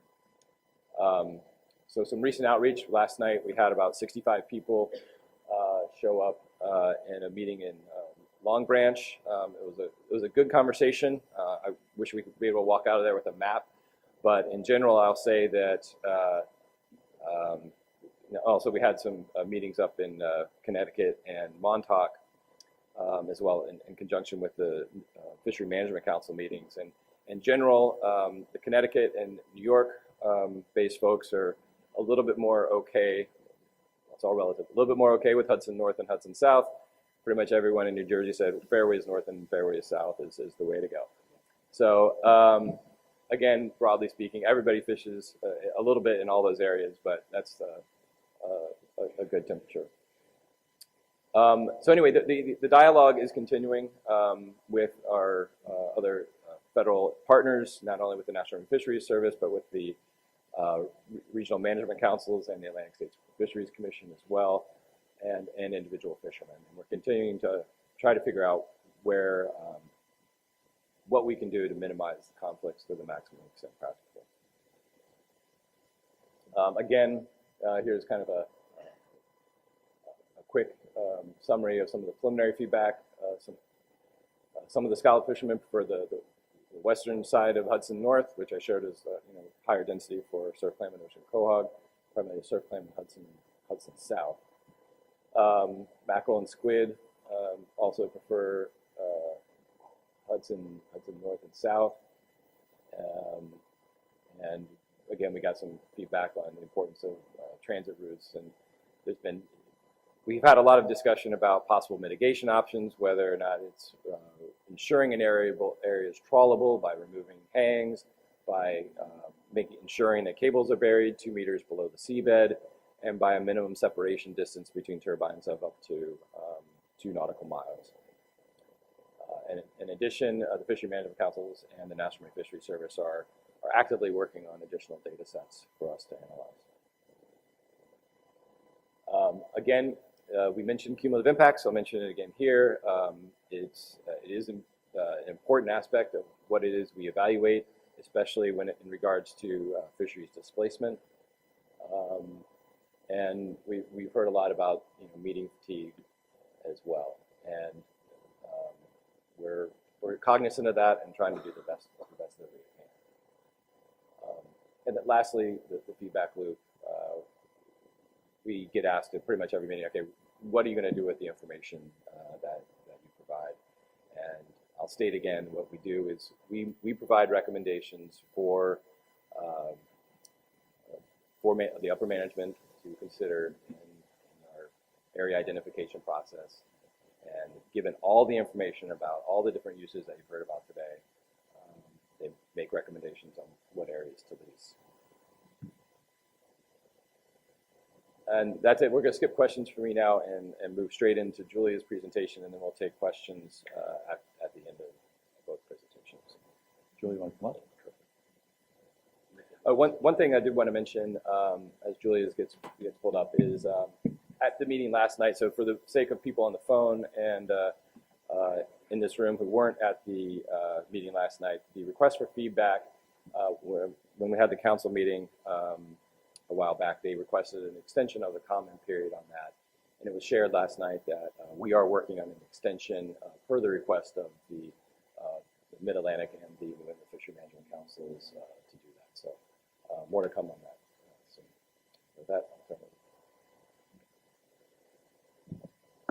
Hello, everybody. I'm Julia Livermore. I'm a principal marine biologist with the Rhode Island DEM, Division of Marine Fisheries. And as Brian mentioned, I'm going to be presenting some slightly different data. It's actually some of the same data sets, but we were able to connect the vessel tracking system or the VMS data from the fishermen to the VTR, and that's how we were able to get some of our landings values. So it's a slightly different approach. So before I jump into the results for this area, I'll just explain a little bit of the context. What is now leased to Statoil, when that call area was identified, we heard from a lot of our fishing industry in Rhode Island that they had some concerns about only VTR, or the vessel trip reports, being used to identify where fishing activity was occurring. So we were able to get our hands on VMS data as well as VTR and dealer reports for the states of New Hampshire down through New Jersey. And we collected data from 2011 to 2016. We were able to connect these 3 data sets. I'm actually kind of going to glaze over the methods really quickly. But when we put our initial request for the VMS in, which is a really time-consuming process, this was the area we requested. So you can see we were focused on the areas offshore Rhode Island and Massachusetts, as well as the area that's now leased to Statoil. So I'm going to be showing results for the call areas. This is really just an extension of the work we already did, just getting new numbers for the call areas that we're looking at now. But I will point out that you can see it gets cut off towards the bottom, just south of Statoil. So the Hudson South area, we unfortunately weren't able to address. So the 3 data sets I mentioned, we have VMS, which we got from NOAA's Office of Law Enforcement, and this is information that it tracks in real time where fishing vessels are, so the Office of Law Enforcement at NOAA can ensure that they're not breaking any rules or going into closed areas. Then we have the vessel trip report data, which is basically effort data. This is something that the fishermen have to fill out about the gear type they used, where they were, and then what they caught at the time when they haul up their catch. And then we also got dealer reports, as I mentioned earlier. So this is a report when the fisherman comes into port and sells to a dealer, the type of fish is recorded as well as the price, and then some other information that we can connect those 3 data sets. So I'm going to jump through this. This was a really tedious process getting the 3 data sets to communicate, but we were ultimately able to map out the results of where the fishing density was greatest, and then also where what the values coming out of each wind energy area were. So I'm just going to jump into the call area analysis, starting with Fairways North. And by state, we saw that the highest values were going to the state of Massachusetts. So this is fish caught within the Fairways North site, landed in these various states. You can see of the total, which is the bottom row, a lot of it is going to Massachusetts. And you can see this is just vessels going to Massachusetts after fishing in this area on this map, but this is for the total time period of 2011 to 2016. And you can see that there's kind of a hot spot, which is the red colors indicate higher fishing intensity in the middle of the Fairways North site. And then when we look at it by species, this all kind of starts to make sense. It's primarily sea scallops, which is, you'll notice the sea scallops kind of blow everything else out of proportion because they're such a high value species. So when we look at the sea scallop fishery, you'll notice it's kind of the same area as the Massachusetts map for the Fairways North. It's that middle section. I also did this by gear and port, the mapping and analysis, just in the interest of time. I'm kind of going to glaze through and just show you percentages here. But by gear, no surprise, we see it's mostly the dredge scallop fishery that is attributing to all of that fishing. And then it's mostly going to New Bedford, specifically within the state of Massachusetts. Those are the primary ports. Fairways South, we see a similar trend. A lot of it's going to Massachusetts, but a lot of the landings are also going to the state of New Jersey. We have quite a few multi-million-dollar values in here. And when we look at, this is the same Massachusetts map from before, we're just looking at Fairways South now. There's one little hot spot to the western section. And then when we look at New Jersey, it's high intensity in the western section as well. This is over the same time period. And then by species, again, it's mostly sea scallops. They just really blow everything else out of proportion. And if we look at the sea scallop fishery again, it looks like it's localized primarily in the western section of the lease area, but there is some moderate activity in the middle of the Fairway South site as well. And then by year, no surprise, it's almost all dredge scallop fishery again, and a lot of the landings are going to New Bedford, but we also do see Cape May, New Jersey has a fair amount of landings going there as well. Then Hudson North, which is going to be the last one because we got clipped off for Hudson South. You see, again, Mass and New Jersey are the primary states where these landings are ending up. We have a couple of values that are very high, like $33 million in 2014 going to the state of Massachusetts, and $24,000 in 2016.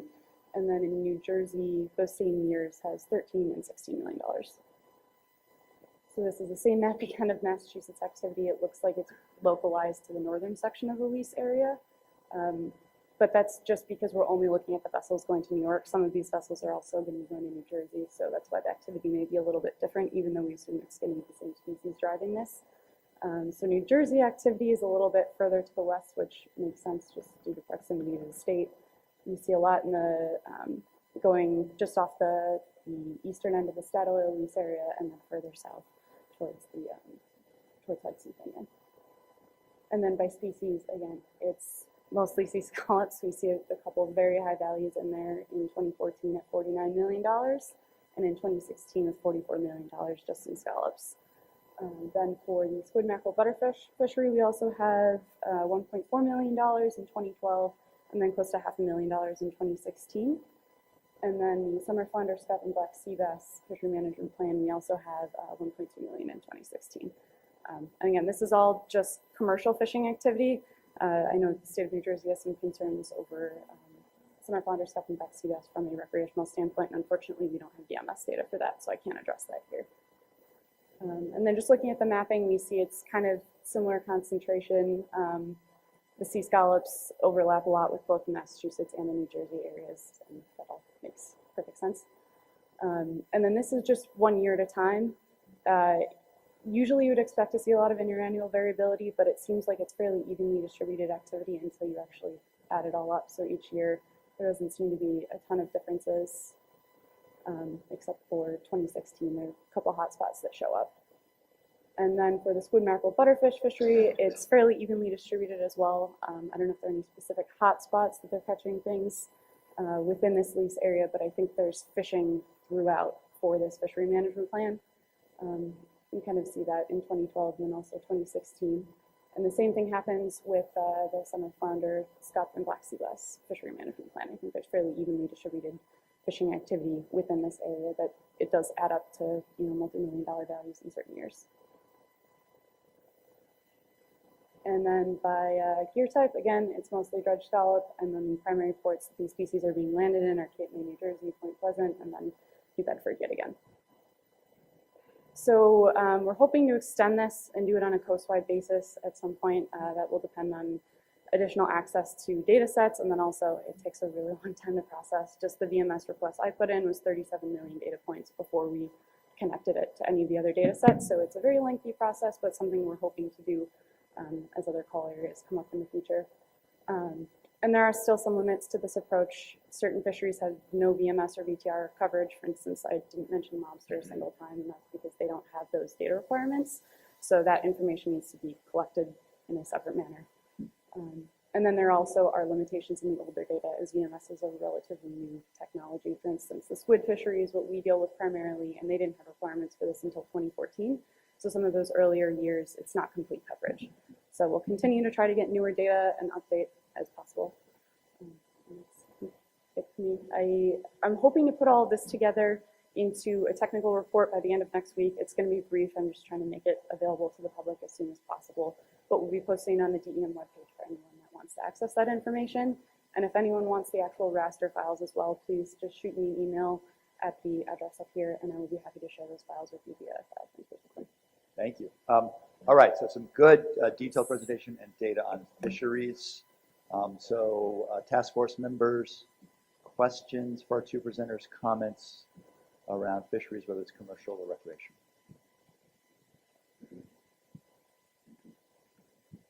So Greg Lampman with NYSERDA. So looking at historic data and how fisheries have been using the space over the past decade or more is really valuable and useful. We're also learning a lot about how the ecosystem is changing as a result primarily of climate change. Given that the state goals are in the installation of capacity by 2030 and operations through 2040, 2050, 2060, are you guys looking at forecasting how those operations are likely to change over time given climate change and other ecological changes taking place? And how would you use that in decision making? Right. Most of that work is being done by the National Marine Fisheries Service through a lot of work they're doing, looking at how fish pattern, stock boundaries and how stocks are changing through time. We are looking at that information as it's available. We had actually we had a discussion last night with some folks from the Northeast Fisheries Science Center who were present at that meeting, and some other folks asking that same exact question about how are we evaluating where these stocks are going to be in the future. And it's a challenge, and we're open to accepting that information as it's, our requirement is looking at reasonably foreseeable future impact. So if it's reasonably foreseeable that surf clams aren't going to be in a certain area in 10 years' time, we can evaluate that, but it's highly uncertain. There's some evidence about some of the changes, but I don't think it's fully accepted yet on how exactly that future pattern will work. So for task force members, is anybody from NIMS actually here today? If you want to speak at all to the early work around climate and changes in abundance or the like.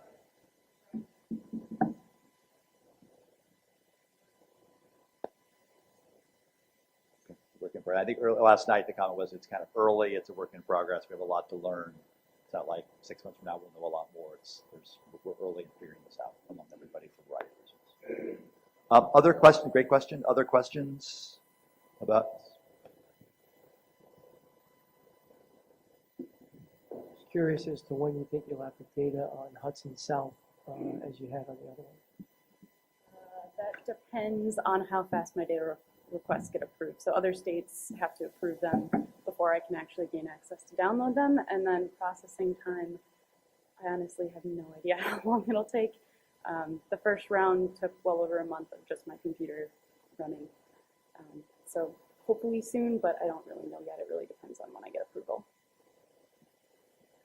Again, I will definitely get to public comment in just a minute. Other task force questions? Comments about the fisheries data? Bonnie, I promise we're going to get to you public comment, I promise. Other comments, questions about the fisheries data, what's being gathered, other thoughts you have about that from the task force folks?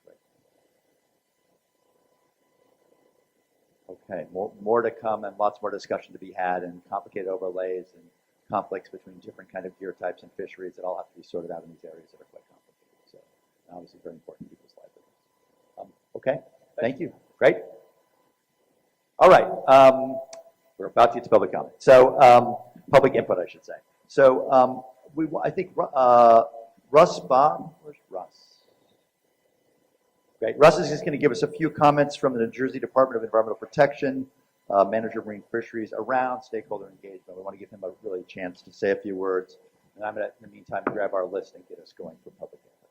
So give Luke just 1 second. Do you have a few slides? So. No, I don't. Okay, great. No Well, you slides. can just comment. It'll be very brief. And actually, my name is Joe Semino. I'm the administrator for the Marine Fisheries Bureau within New Jersey DEP. Russ Babb was smart enough not to stand before a large room of people right before lunch. I have a good excuse to be very brief. Luckily, President Charlie Leafield did an excellent job of laying out exactly what this means to New Jersey and conveying the Governor Murphy's clean energy goals and really where wind energy falls in that plan. He also expressed how much of a priority this is to DPU and also to New Jersey DEP. So I just wanted to reiterate a few of those points. Start with the fact that DEP is very much looking forward to working with BOEM and New York on ensuring multiple uses in the New York Bight area. We recognize that it's necessary to understand and mitigate the potential impacts to our fisheries and to work with the numerous stakeholders while we do this. New Jersey's commercial fishing industry is a critical component of the New Jersey economy. Dockside values tens of millions of dollars, and part of that you saw in the presentations here so far. 2016, the dockside value for landings exceeded $191 million, and you would then need to include the value added from the jobs and retail sales to really understand the full impact to New Jersey's economy from the industry.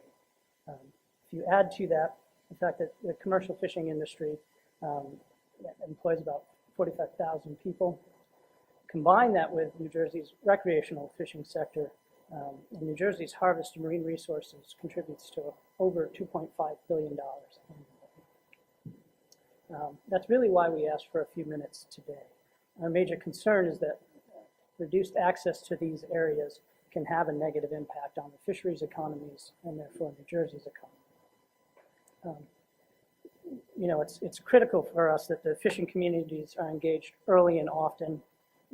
We appreciate BOEM's consideration of extra time here, and we think that's exactly what's needed to get this right. So New Jersey's DEP has reached out to tens of thousands of marine resource stakeholders on this call for information. We feel that more time is needed to really have those individual stakeholders make a response to this call. As BOEM staff had pointed out yesterday, and we appreciate that meeting at Monmouth. We think that was really a great start. You see that there's a lot of footwork that's been done already. And there was good turnout last night. That really speaks to some of the organizations that are well organized and have heads that are able to represent those organizations. But the recent outreach from New Jersey DEP was to pretty much every individual stakeholder that we have connection to. And that's why we're asking for a little more time to get this right. You know, we certainly, as I mentioned, it's both aspects of this are a priority to New Jersey DEP. So we look forward to being part of the process of bringing in energy to both New Jersey and New York and doing our due diligence in protecting our fishing communities. Thank you. Great, thank you. All right, before lunch, we want to make sure we have public input. So just a few kind of ground rules about that. So generally, the task force is in a listening mode during public input during this part of the meeting. So if you have questions, state them. We're going to get them written down. And then when everyone has commented, if there's a few sort of clarifying responses Bone Brothers want to give, we'll do that. But generally what we do is it's kind of input. We take it. It's not kind of a back and forth. And when we're done, we'll keep track of the questions. If a few folks can answer, we'll do that. But we want your input on a number of things we discussed this morning in particular that will be helpful to the task force. So I've got 5 folks signed up. So I'm just going to set, I think we can give you up to 4 minutes each. What I'm going to do is I'll kind of run the clock.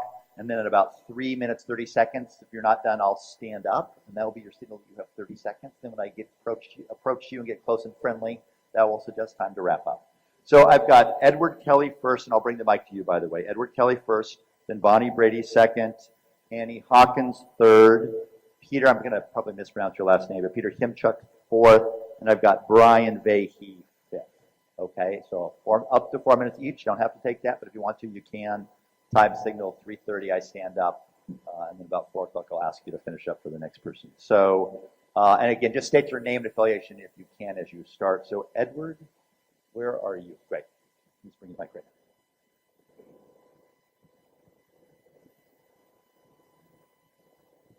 Good morning. My name is Edward Kelly. I'm the Executive Director of the Maritime Association of the Port of New York and New Jersey. We represent about 580 corporate and individual members involved in commercial maritime activity in the general port area. We are very much in belief of renewable green energy. We also feel there is a great capability for shared waterways. Our ultimate goal is safety. We cannot waver from that. We also, when balancing interests, we'd like to make sure everyone understands the importance of the Port of New York and New Jersey. We are the largest U.S. petroleum product port, which certainly plays into concerns about safety and the potential of any marine catastrophe. This port also generates 400,000 jobs, and this is within a 26-county area of the port itself. We handle over $300 billion in general cargo. We're a local, regional, and national gateway. We have national importance. We generate per year over $91 billion in personal and business income. We handle almost 1 million cruise passengers every year. We handle over 600,000 vehicles in and out of the port. The port generates, our businesses generate a little over $8.5 billion in tax revenues. These are real dollars and real activities. We'd like to also make certain that we understand that those AIS tracks are not just red lines. We handle over 10,000 deep sea vessel transits through that area every year. Those are the large ocean-going ships. There are, in addition to that, tens of thousands of tug, recreational dinner boats, etc., that also operate in those areas. Our key concern is safety. We have comments regarding the impacts of EMFs on radar and the capability of vessels. We'd like to see AIS designators. We'd like to see cell phone repeaters and MET stations out there to give current wind safety data to mariners. We'd like to have shrouded lighting in conformance to preserve nighttime vision for mariners. However, our main and primary concern are the establishment of safety corridors. We thoroughly endorse the Coast Guard position on this, and we hope that it evolves very quickly. We feel that the setbacks are absolutely essential. These vessels routinely are now approaching 1,200 feet in length. If you were driving on a highway, certainly that's a quarter of a mile. We would like to have more than a mile as a setback. That's less than 3 vessel lengths. If we aggressively try to stop these vessels, it can take over 2 nautical miles to do so. We operate in the dark. We operate in bad weather. We operate skirting around fishing vessels, recreational boaters, etc. We cannot afford to have an impact on our radars and not have enough maneuvering space. As more traffic is funneled into this area, the danger level ratchets up very disproportionately. It's almost an exponential increase in the danger factor as you put more large vessels and cross traffic and smaller vessels into these areas. We also believe in conversations we've had with potential developers that it's absolutely essential that BOEM moves as quickly as possible to establish what these setbacks from these safe navigation channels are, so that the developers are able to actually calculate the developable area and what the economics of that are. One final comment, we cannot have any risk factor for a potential catastrophic consequence of the marine casualties, which would have generational impact, and everything we've talked about here today, from the marine environment to birds to fish to the commerce of the United States and the security of the nation, is at risk. We can't afford to get this wrong. Thank you.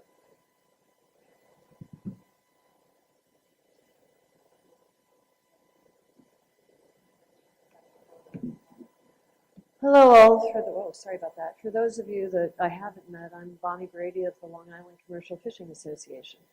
And if you all get this right, you won't have to hear from me anymore, which might be a benefit. On the screen here, I have the tracks of one commercial fishing vessel out of Montauk in yellow, or orange actually, and that's from 2007 until the present. As you'll notice, we tried to do my best to overlay, and I'm going to just jump up here so I can point, overlay on the areas of the 4 that BOEM has offered, the 2 that NYSERDA has offered. Oh, I don't know how to use one of those, so never mind. And then over on the right, the Deepwater, and then the 4 Massachusetts wind energy areas. This is just one boat. There's about probably a couple of hundred that fish in these waters. I wanted, just because I didn't have time, so I'm going to push past the 3 minutes. Julia talked about her study, which is a really good attempt to get it right. There are problems, however, with that. And part of the problem, and I have to read my notes, so you'll have to excuse me. The tows. BOEM only allowed for a proportion of the tows that took place in the wind energy areas. That's not how commercial fishing vessels work. They don't go in nice straight lines. They go along fathom curves. So if they towed for just the top edge, that portion that was in the area was the only area that was counted. VMS, DOF, which is declared out of fishery, which would be the squid fishery, scup, sea bass, fluke, and a couple of others, were not included in any of the VMS data. Most of the data, the hotspot data that's been shown by BOEM, only goes back for certain years that might, as Brian had shown, the 2012 versus 2014, or 2014 2016 squid. You need to go back 20 or 30 years. Some of the information regarding New York, and yes, we're not scallops. There are a couple of scallop guys, and they're very happy, but the majority of us are not scallopers. We're talking about the midwater, the mixed fishery for the trawl fleet. Those numbers, winter flounder, 2010 to 2013, we were not allowed to land any, and that was $1 million fishery to the state of New York. And you use the economic multiplier of 4 to 5, that gets into some nice tasty figures, but they're not included. You need to go back to the 90s, frankly, which you can have the beginnings of some VTR data that would show what, or you could actually pause the process and meet with the fishermen and meet with all the states together and do it right. I said it before, we can either do it now or we can do it right, because, and now I get to my actual comments if I can. Someone mentioned the challenge of the fishing industry. We're not just an industry. We're thousands and thousands of people along coastal communities throughout all of those areas. We don't want to learn how to be windmill jockeys. We want to provide food for the nation. This is national food security. We've done a really good job as best we can to live through and make it to a sustainable fisheries, and now, like Dorothy's house landing on the Witch, we've got BOEM, and these areas are basically being kind of, through eminent domain, taken away from us. No compensation. Not one wind energy company has done, and by that I mean hedge funders and oil companies. Not one of them has done any type of mitigation, monitoring, and what else did I have here? Excuse me. Research, monitoring, mitigation, and compensation plan. That was the hallmark of BOEM's best management practices. Those practices which are not regulatory in nature. As a result, we've got bupkis. The only project that did exist that actually allowed for that kind of plan is because the Coastal Resource Management Council of Rhode Island forced it into their regs as being a condition to allow for an applicant to receive a permit through their state consistency. That's the only reason they did it, and we're not getting any of it. Okay, really quickly, because I know I'm running out of time. Biological components, pile driving, jet plowing, juiced in the ocean floor with electromagnetic frequency. We've got whales that they breach right off of Montauk in April every year like clockwork. The visual, which I mentioned to you, Isis, the modeling is wrong. 21 miles away, we can see on a clear sunny day, we can see the Block Island Wind Farm, and we can see it from Hither Hills, which is about 4 miles past that. It's about 25 miles away. Yes. I'm going to wrap up really quickly. We look forward to working with the Coast Guard. I was thrilled to hear you guys talk about emergency situations. It's not just the port. If I have to go from, let's see, Massachusetts, that's all of our SCUP area and Whiting and Squid Grounds back to Montauk. If we have a catastrophic failure, we need to go to Rhode Island. If we have a permit for Virginia, we have to go from the Massachusetts wind energy area all the way down to Virginia or to New Jersey, where most of those lines are. No one has taken us into account. We need you all to stop, pause, and do it right, please. Annie Hawkins.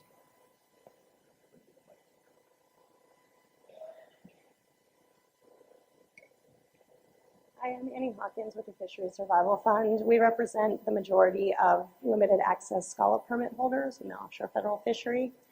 And I just wanted to briefly express our support for the letter that Governor Murphy sent, and also express appreciation to the task force and a lot of the people that have spoken, that you all really are starting to look at fisheries impacts now, and it's becoming much more front and center in this process. We've been asking this for years, and we're just very happy to see it getting a lot more airtime. It's still absolutely critical to do that consultation up front and as early as possible. We do need more time to look into the fisheries impacts. These studies are a start. One of the problems we have is that a lot of the data out there on sort of baseline conditions and possible impacts of wind farms has not yet been collected. And so we urge you as the task force and the states and developers to work with the fishing industry to develop programs that we can start to gather more of that information that we need so that we can proceed with these things in a way that makes sense. Thanks.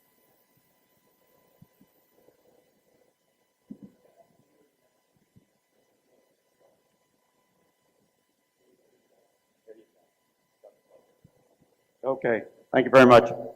Peter Himchak, here specifically from LaMonica Fine Foods and Associates, Surf Clam Company. The comments that I have to offer for the record are actually a compilation of the comments from the captains of 4 of the 5 processing plants on the Atlantic coast that take all of the ocean quahogs and surf clams. So I'll start with a generality and then go into specifics. I want to reference an offshore wind best management practices workshop conducted by the Mid-Atlantic Fishery Management Council in 2014. The Mid-Atlantic Council manages all the fisheries resources in that area from Montauk to Cape Hatteras. Recommendation from their workshop: coexistence has to be part of the leasing conditions. There are ways to build wind farms without eliminating fishing access to those areas, but that can only happen when the developers work closely with the fishing industry. All right, now some specifics. The clam industry has put on paper and submitted to Mr. Hooker specifically. The only way clamming could be conducted within an array is to spread out the turbines to at least 12,000 feet apart, about 2 nautical miles. Place them in rows in both directions and point them into the tide. Place the cables at least 2 feet below the bottom surface and run the cables to the bottom of the turbines. Fishing, or clamming in this case, may be doable in good weather if the array is designed and built as specified. That would be the captain's call based on weather conditions. Now, if the specifications are not followed,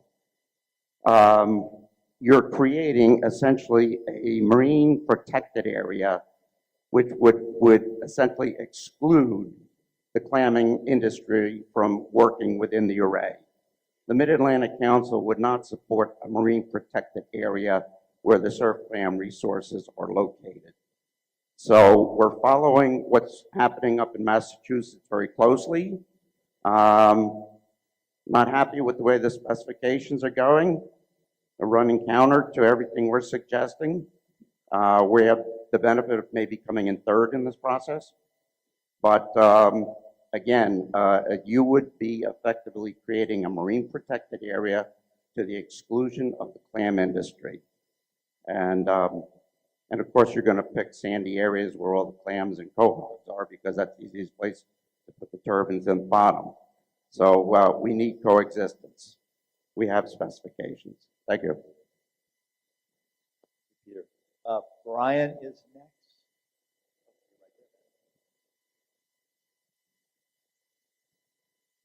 Yeah, hello, everyone. My name is Brian Behe. I am Senior Manager for the Atlantic Region for the American Waterways Operators, or the National Trade Association. For the tugboat, towboat, and barge industry, we have about 250 member companies that operate in waters across the United States, although obviously New York is a major hub for towing vessel activities, as we've touched on a little bit earlier in the agenda today. So appreciate the task force opportunity to comment here. I wanted to echo what we've heard already from the Coast Guard and from BOEM with regard to the potential impacts on towing vessel navigation in the New York Bight area. I wanted to supplement their remarks with some feedback that I received from our member operators. The general sense that our operators have in looking at this proposal is that the wind energy areas that have been proposed here are far enough offshore that they avoid creating conflicts with traditional tug and barge traffic heading north up the East Coast to Ambrose and into the New York Harbor. But as Ariana had mentioned, we have tows that are bound for the Cape Cod Canal that will head northeast past New Jersey towards Montauk. This allows tows to cut across and to meet New York-bound ship traffic southeast of the defined separation scheme, where there's more room for their towing vessels to maneuver. The concern that our operators have is that the proposed wind energy areas would eliminate this cross-cutting route, that it would force tows either further to the north in a constricted and congested space and would require them to cross 3 traffic separation schemes in the process. Or alternatively, the proposed areas would force operators to cut across to Montauk, starting further south along the New Jersey coast, almost at Abrams or at Cape May. And this would, of course, force tows much further offshore.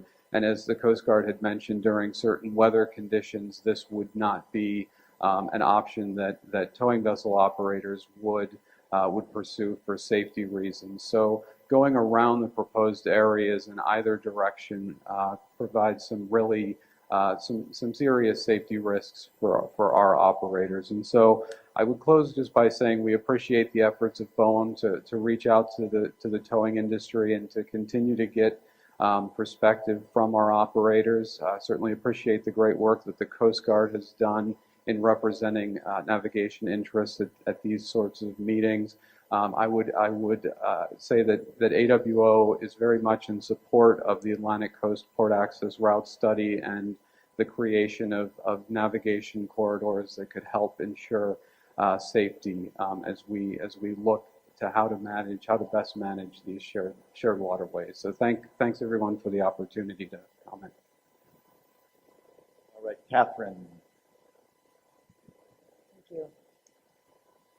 My name is Catherine Bose. I'm with National Wildlife Federation. I direct our offshore wind energy program, and I will keep my comments brief as I'm literally standing between you all and lunch, and we will be submitting detailed comments into the record along with our partners at conservation organizations, national, regional, and state organizations that care a lot, as we do, about the fish and whales and birds and turtles and many other critters that enjoy the spaces that are under consideration for leasing and a discussion here today. For those who don't know me or my organization, we are a national environmental organization that truly believes that climate change is the single greatest threat facing wildlife out in this area, across the country, and around the globe. And we've got to get serious about scaling up large-scale sources of renewable energy as quickly as the responsible development of those resources allows. And we're working really hard on that. We started our program in earnest back in 2010, right around the time that BOEM really began this new phase of leasing. And we've been watching every step of the process very closely, and really appreciate all the work that BOEM has done with the states along the coast to get to where we are today. So we're really excited about this moment in America's offshore wind energy story. We strongly applaud the actions of New York State in setting a great big goal for offshore wind, and New Jersey as well. And of course, we really need to make sure that every megawatt that's built to meet those goals is done in an environmentally responsible way. And I think there's some common themes of the comments that have been raised here today and throughout the process of, we got to get it right. And that clearly involves, making sure that we have very, very good data to help guide these decisions, and a really robust and effective stakeholder engagement process where you all can really hear all that you need to know to make those good decisions.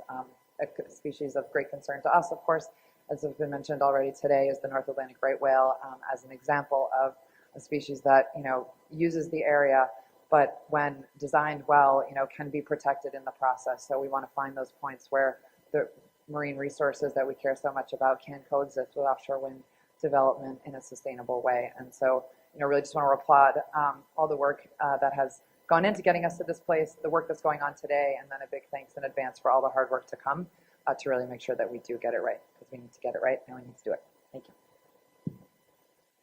Okay, thank you all very much. And again, at 4:30, there's going to be a chance for kind of informal back and forth as we close the meeting today. So 2 things just before we head to lunch. Luke, could you pull up the questions for this afternoon? I just want to remind people, though, that have them think about them at lunch. Thank you so much. You don't have. Oh, okay. All right. So we'll bring those to you right after lunch. Some key questions we're going to ask you to be thinking about as you begin to kind of give us advice again about what we need to do to take these kind of call areas and kind of move them down to wind energy areas. So we'll come to those questions right after lunch. Question that came to me at break, and I don't know whether it's for Brian, is people ask, Marco and INROC have developed these pretty extensive data portals with lots of information. So people have asked, how does BOEM typically use those? So I don't know whether Luke, you or you, Brian, could just speak briefly to how you use those data portals as part of this planning process. Sure. Yeah, as I showed in my presentation earlier, I mean, the VMS analysis that has been done, led by mostly the Northeast Data Portal, but shared on Marco, is essential to our process, as well as the Communities at Sea data. That's another data set that was produced with the Nature Conservancy and Rutgers. So I look at the data portal and I'm in contact with the data portal managers. There when's the new data? So the new 2016 AIS data is going to be up, I think, in the next couple of weeks. So those are essential data sets for our analysis, and we definitely appreciate the work that they do in providing not only external sources of data, but also sharing our information, like the New York call areas are available in the data portals as well, so that we're all operating from the same data sources and can look at the same information together. Okay, so we want to come back for lunch in about an hour, which is going to be 1:15. You want to do one? I'm looking at Luke. So we said 1:30, but if we can get moving, give us more time. So I'm going to say 1:15. Come back for lunch. We're going to move you around in different tables. I'm on the task force. Have you discuss in small groups, then report out, then have some further presentations, and then informal back and forth. So 1:15. If you have suggestions for lunch, we've got sort of some information out there about where to go for lunch quickly. Look back forward to you coming back here in 1 hour, diving into some good small group discussion, taking this and information and diving in. Thank you all. We'll see you right after lunch, 1:15.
right, everybody. If I could have task force members, tribal, federal, state, local government folks, intergovernmental task force members at the tables, we want to get started with our next piece.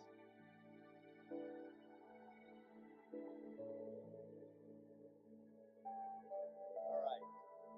Folks can take a seat. I'm going to move you in a minute, but just task force members, sit where you are. If you're not a task force member, don't sit at the tables for a moment just because they got to count people off. I'm going to have some stragglers.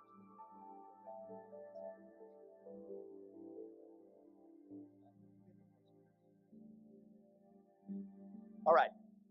So this is how our effort is going to go from here on out. So we want to mix people up a little bit. So we've got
what should be done differently.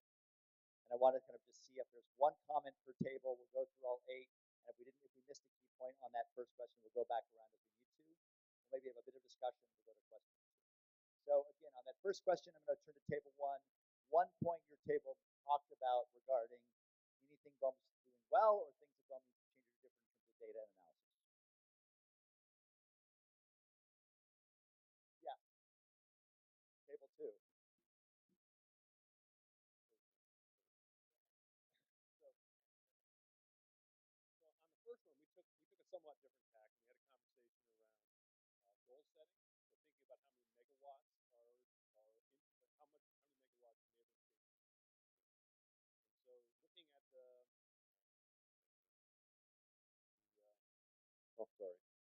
So the call area is about 2,000 square miles, which is able to support about 17,000 megawatts of energy, which is far in excess of what New York and New Jersey need in order to achieve goals. And so thinking about this not just from a whittling down ocean users and concepts, but also coming up with a reasonable amount of sites that produce the least conflict.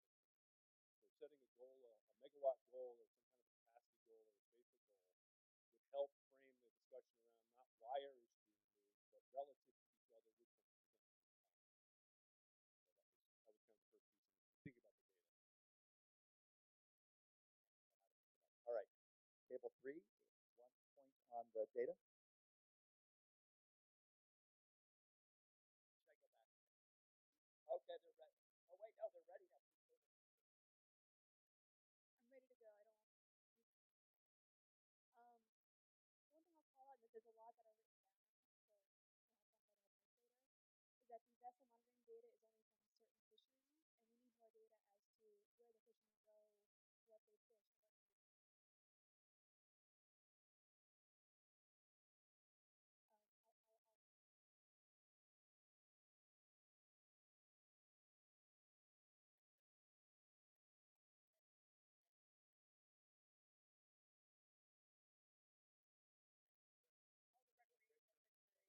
Recreation. Herring fisheries, any of those things. Whitefish, whatever. Also, the live stream folks can't hear if you don't speak right into this thing. So for those folks who were watching from afar, we can speak right into the mic. Okay, table 1, back to you now.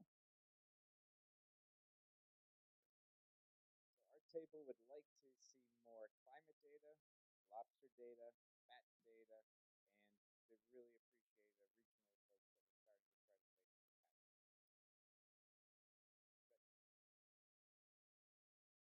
try to take for catch. Met data, right? Did you say? Oh, bats. Sorry, you didn't say met. You said bats. Okay, bats. Winged creatures that tend to fly at night. Okay. All right. This table, point around data analysis.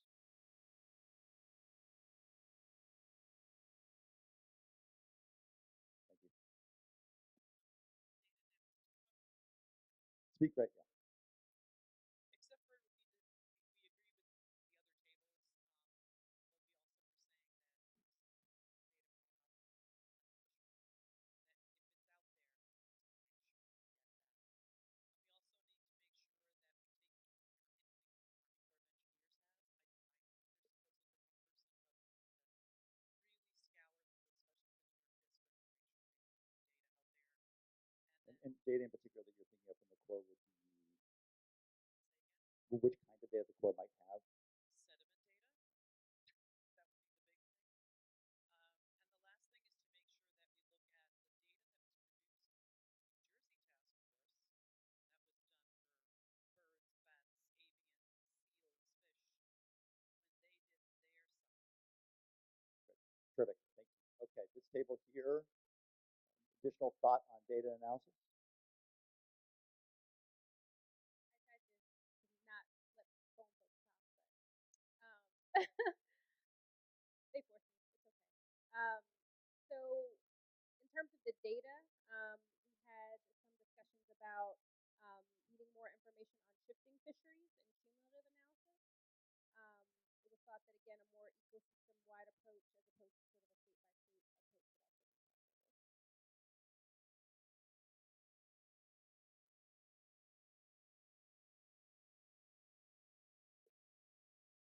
so far, very good comments from everyone. The one point that we brought forefront from New Jersey on our table dealt with there is still some data that the New England and Mid-Atlantic Fishery Management Council is still trying to gather along with National Marine Fisheries Service. Probably very pertinent data from a fishery perspective to be taken into consideration. And then the outstanding job you did today on the biological perspective, 3 areas, and you're still waiting to get to Hudson South. That'd be great. I think most of the folks here in New Jersey want to see that especially, but I think it's important for us to make sure we definitely take that into account and once again look at the cumulative impact. Table here, last but not least. In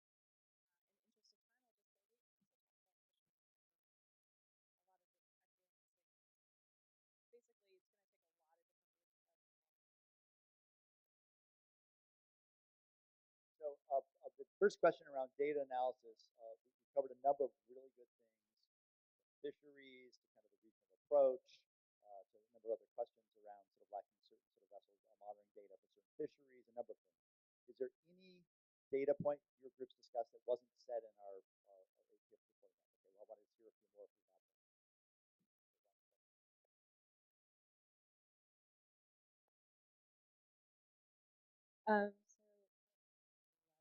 Just one point is also, I think North Atlantic right whales needs a much closer look. I think we saw on one of the slides today a point that none of the marine mammals have a distinct migratory corridor, but I think there is some really good data showing that North Atlantic right whales probably do have a pretty good path between their calving grounds in the South Atlantic in the winter to their feeding grounds up in Massachusetts, Maryland, Florida, and Wisconsin. Okay. All right. We're going to work backwards now. So question 2 was, what are the areas where you see kind of greatest sort of conflicts of concern? And any thoughts about mitigation? So let's focus on conflicts of concern areas of sort of users or types or whatever of conflict. Any mitigation? And then we'll get to 3 last. So kind of hold on that one. But with 8, I'll start with you in terms of conflicts and any mitigations that we talked about. Again, my table focused on fisheries, but it felt like it was a little premature at this stage to really talk about what effects navigation approaches that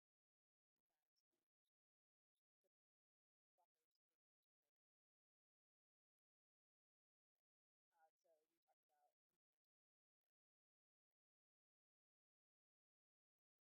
So we talked about but certainly buffers is one issue. This table, sort of conflicts of greatest concern and or potential mitigations.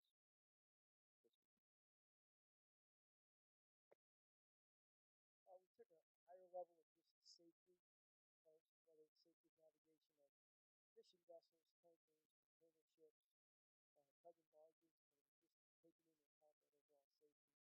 And then using AIS data that resonates with that community. An example is, say, the surf chem industry looks at that data and says, well, that's not correct. That's not really where we fit. We're not taking that into account. So trying to resonate with those different communities to make sure that they agree that the data that we are looking at is accurate and it'll help in the overall reduction of safety.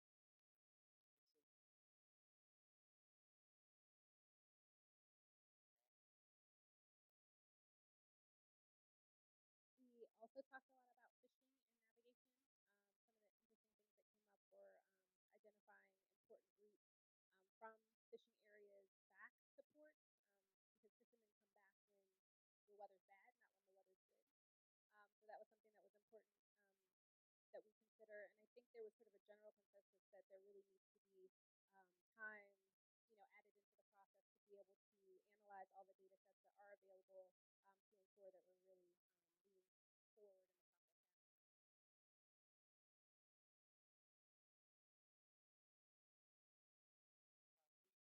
We concurred basically with what the Coast Guard has just said.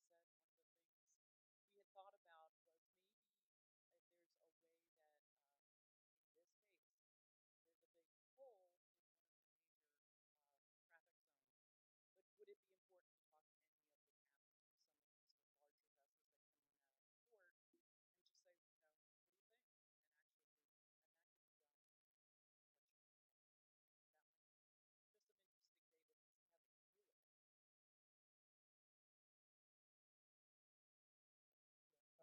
One thing, an issue with table depth, what will that do? Is there a standard that can be, look at, for example, telecommunications cables or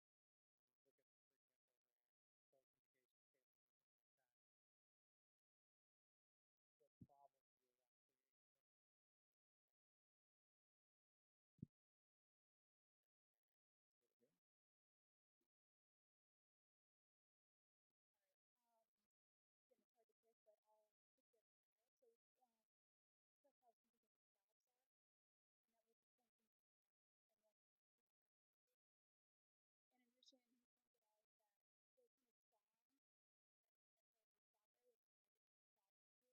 in addition, he pointed out that there's so much sound that the stop area is stop here.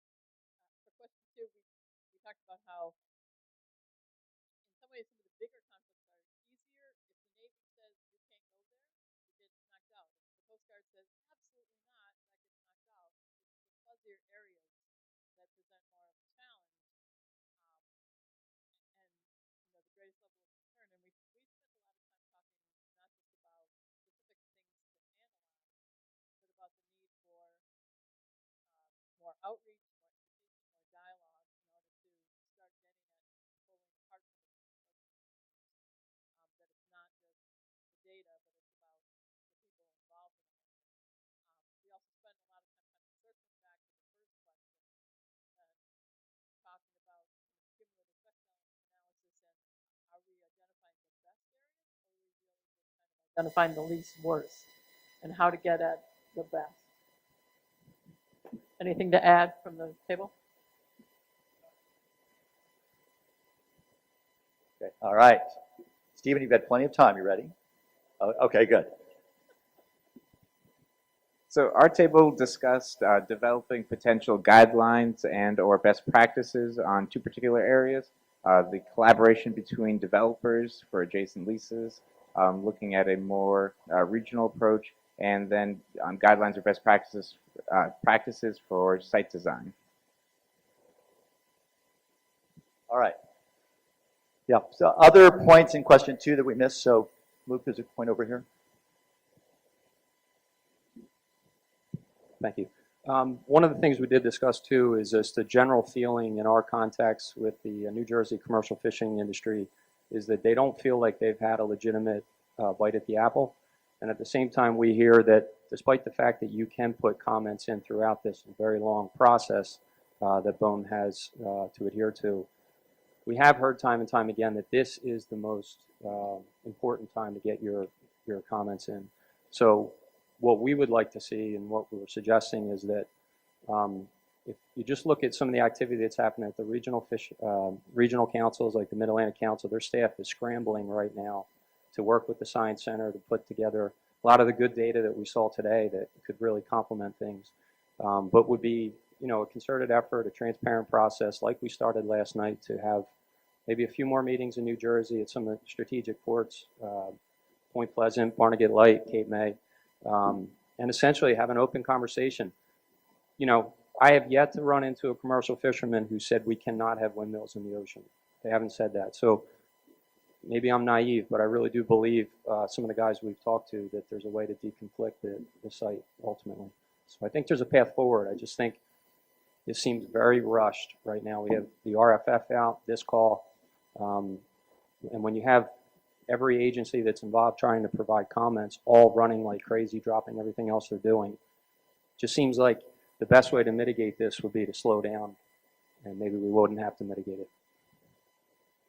For question 2, any additional comments from tables? Any key point that we didn't capture around a number of things that people noted, from process points to specific ideas to sort of guidelines, etc. Okay, so we want to talk about question 3. So again, if people got to talk specifically about areas on that map where they believe in the call areas, a place should be included for ultimately a wind energy area or excluded, and why. It'd be very helpful for people to kind of, again, put that on the table so we know that. So question 3, and let me go to table 3. I'll start in the middle this time. Good thing I'm ready. So One of the bigger points that came up was that the maritime community essentially really hates the Fairway South area because it's in between huge, like, two navigation zones, and the boats are hard to maneuver. So there's a lot of risk associated with having windmills in that area.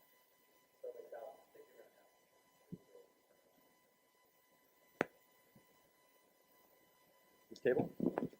Anything about question 3 in particular you want to name? So I think that the general consensus here was that there was not a particular lease block or aliquot that would be recommended for removal at this point because has not been enough time to dig in and really consider all of the information, and so to be determined. More needs to be done. Okay. All right. Okay, table 5. So we got a couple comments. One was also about the Fairway South area, the general comment that putting wind energy area in between two fairways is probably not a good idea. And also got some feedback. We sort of drew on the map a little bit about some important fishing features that we may consider for removal in the future. But again, it was very similar to what Luke said, that we need time to process and sit with the data and to be able to truly assess what areas are most appropriate. And also talked about doing additional outreach, going to the ports up and down the coast to make sure that we're really talking to the proper folks. All right, how about table 6? Question 3. We all agreed that at the end of the day, the mutual coexistence of the sustainable uses out there, both new and emerging, that we can all live with, but we have to do it in a smart manner. And the different areas that we looked at is tug and barge, high traffic areas, fertile fishing grounds that are very, we know up front, that are used quite heavily, and then the buffer zones for the larger vessels. In essence, what you would do is you reduce the controversial areas, which was similar to what I think BOEM did off in North Carolina with the smaller Kitty Hawk site. And it's a great example of Fed states and all the local stakeholders working together to make sure that you're able to still balance getting that lease area out, yet taking into account the major conflicted areas, even if it means to have a cut through. We talked to the European developers at the BOEM Knowledge Exchange, and when they have adjacent wind energy areas to look at the cumulative impacts, they have a cut through that would take into account the AIS track lines that we saw, especially with the tug and barge that come from Delaware Bay and head up to Montauk and to the Long Island Sound area.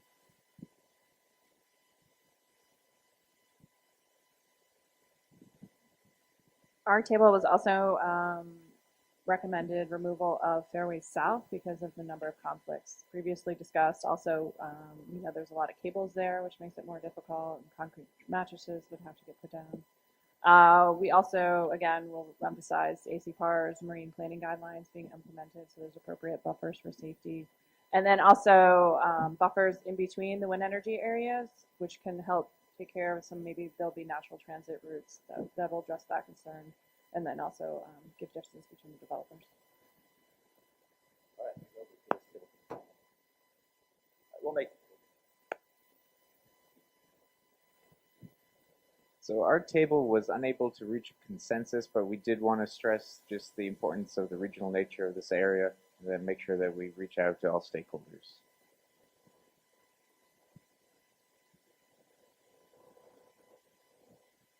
So a lot of times when you're doing exclusions, there are multiple reasons for taking an area out. An example would be well-designed sites that allow for wake effect between different wind projects and also allowing transit to and from ports, running perpendicular to the shipping lane, for example. The one thing that we didn't talk about today, and it was mentioned in the last table also, is cables and pipelines. There are some areas out there that present a lot higher density of cables and pipelines, which require a lot more crossings, which add time and effort, but as well as creating snags for commercial fishing. So where there are bottom trawlers and where there are cables, they don't really coexist very well. So looking for multiple reasons to remove areas and multiple benefits from removing those areas is an important part of it. All right, on question 3, any other points people want to make at this point? Regional effort, questions about cables, concern about navigation in that Fairway South area. some sort of edges around fishing that a few people mentioned, generally, safety, and again, coexistence to the greatest extent possible. Anything else we want to cover under 3? Okay. So we're going to bring this to a close, and we're going to turn to the 2 states just to give us an update from New Jersey and New York's perspective.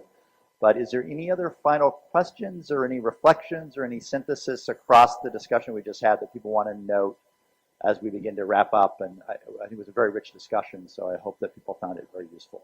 Any kind of final reflections, thoughts across these 3 questions or across the tables?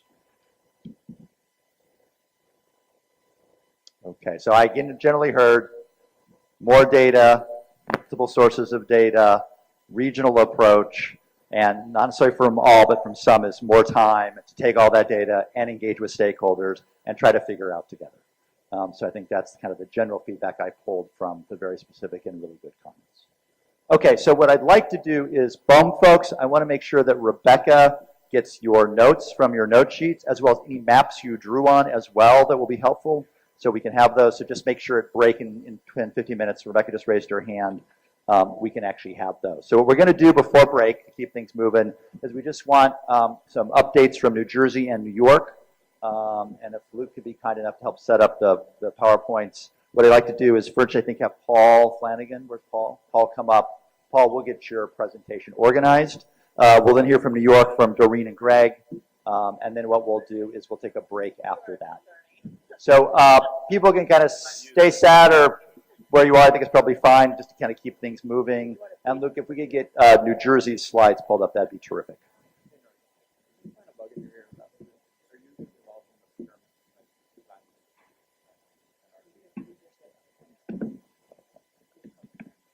I got it. All right. And Paul, I've got we'll get your slides going, and I've got the advancer right here.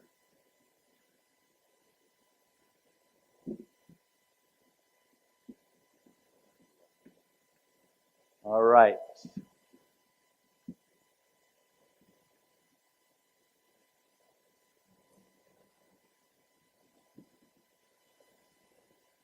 Good afternoon. I'm Paul Flanagan. I'm the Executive Director at the BPU.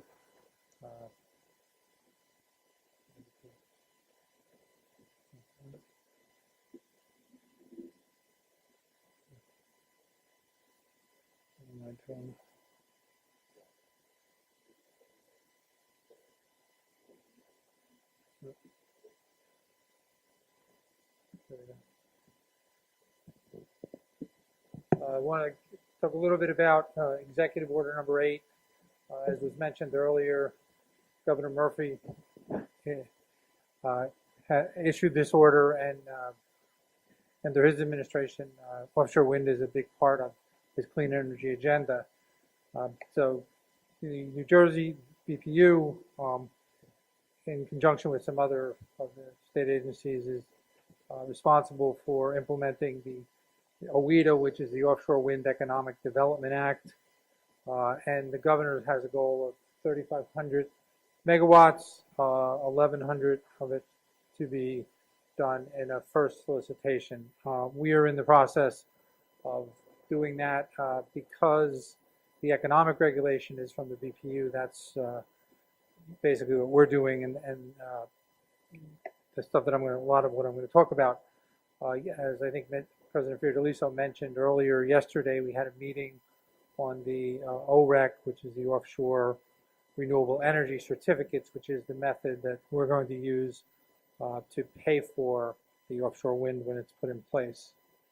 We started a rulemaking on that. The board has also implemented 2 other requests for qualifications and proposals to get a strategic plan, which a consultant for that, and then also a consultant to help us with the actual OREC. Included in the critical components of wind development under the executive order are achieving scale to reduce costs, job growth, supply chain businesses, workforce development, data collection, and appropriate siting. What we're looking to do is to make New Jersey essentially a a hub where we think the various supply chain and entities could be based. We think we have the ports and are looking for the businesses to come in place. If you look at this slide, these supply chain and workforce development, environmental value and protection, and PGM market pricing, we will be looking in these areas to do modeling to show the net economic benefits, which will come to the state from the offshore wind.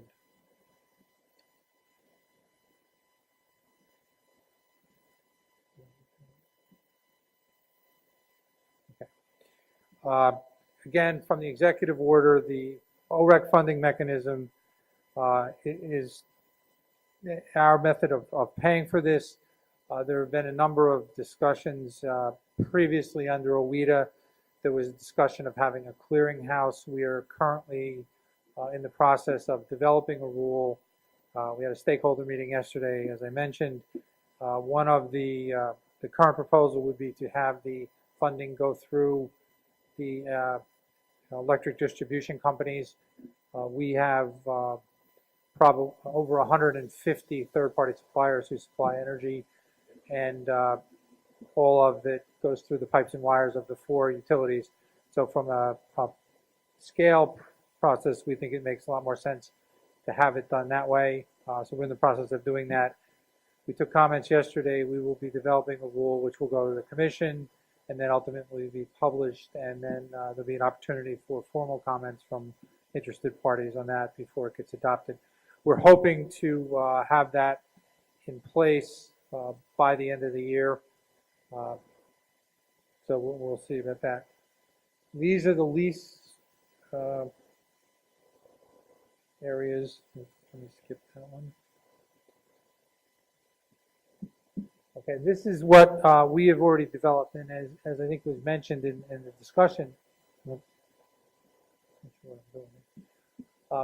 New Jersey did a number of studies and looked at a lot of the things that we're talking about today in terms of environmental and habitat and things like that.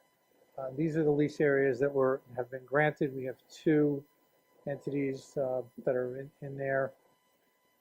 And we expect, we're hoping to have a solicitation, as I said, for 1,100 megawatts relatively soon. A lot of it depends on a number of different processes, including a couple of rulemakings.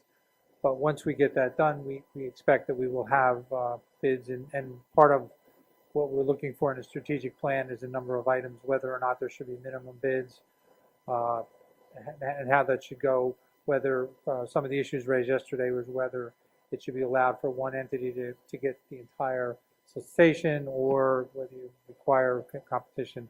So that's some of the things that we're going to be looking at.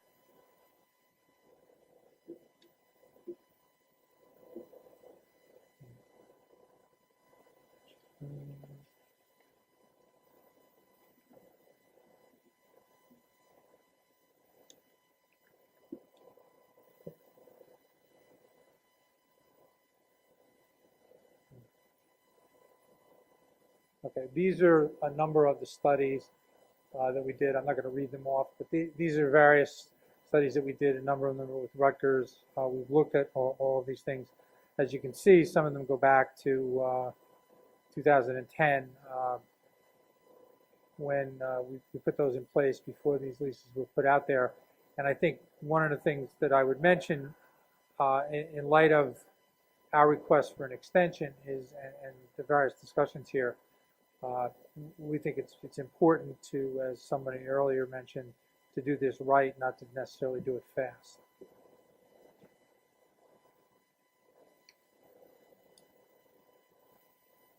And the last thing I will mention is, assuming this comes up, there we go, is the best value that we're looking under OWIDA. The things that we're looking at in this is to get positive net economic and environmental benefits for the state. That includes environmental benefits, greenhouse gas reductions, in-state activity, as I said, in supply chain, construction, operations, and maintenance, and then in-state impacts or benefits, employment, wages, indirect taxes, output, et cetera. The way we're looking at this is that we think this can be an economic benefit, large economic benefit to the state of New Jersey. We are also prepared and looking forward to working collaboratively with other states to try to develop these things. We think a regional approach is helpful in most of the things we do. So, we're looking forward. We're happy to be here and looking forward to working with New York. Thank you.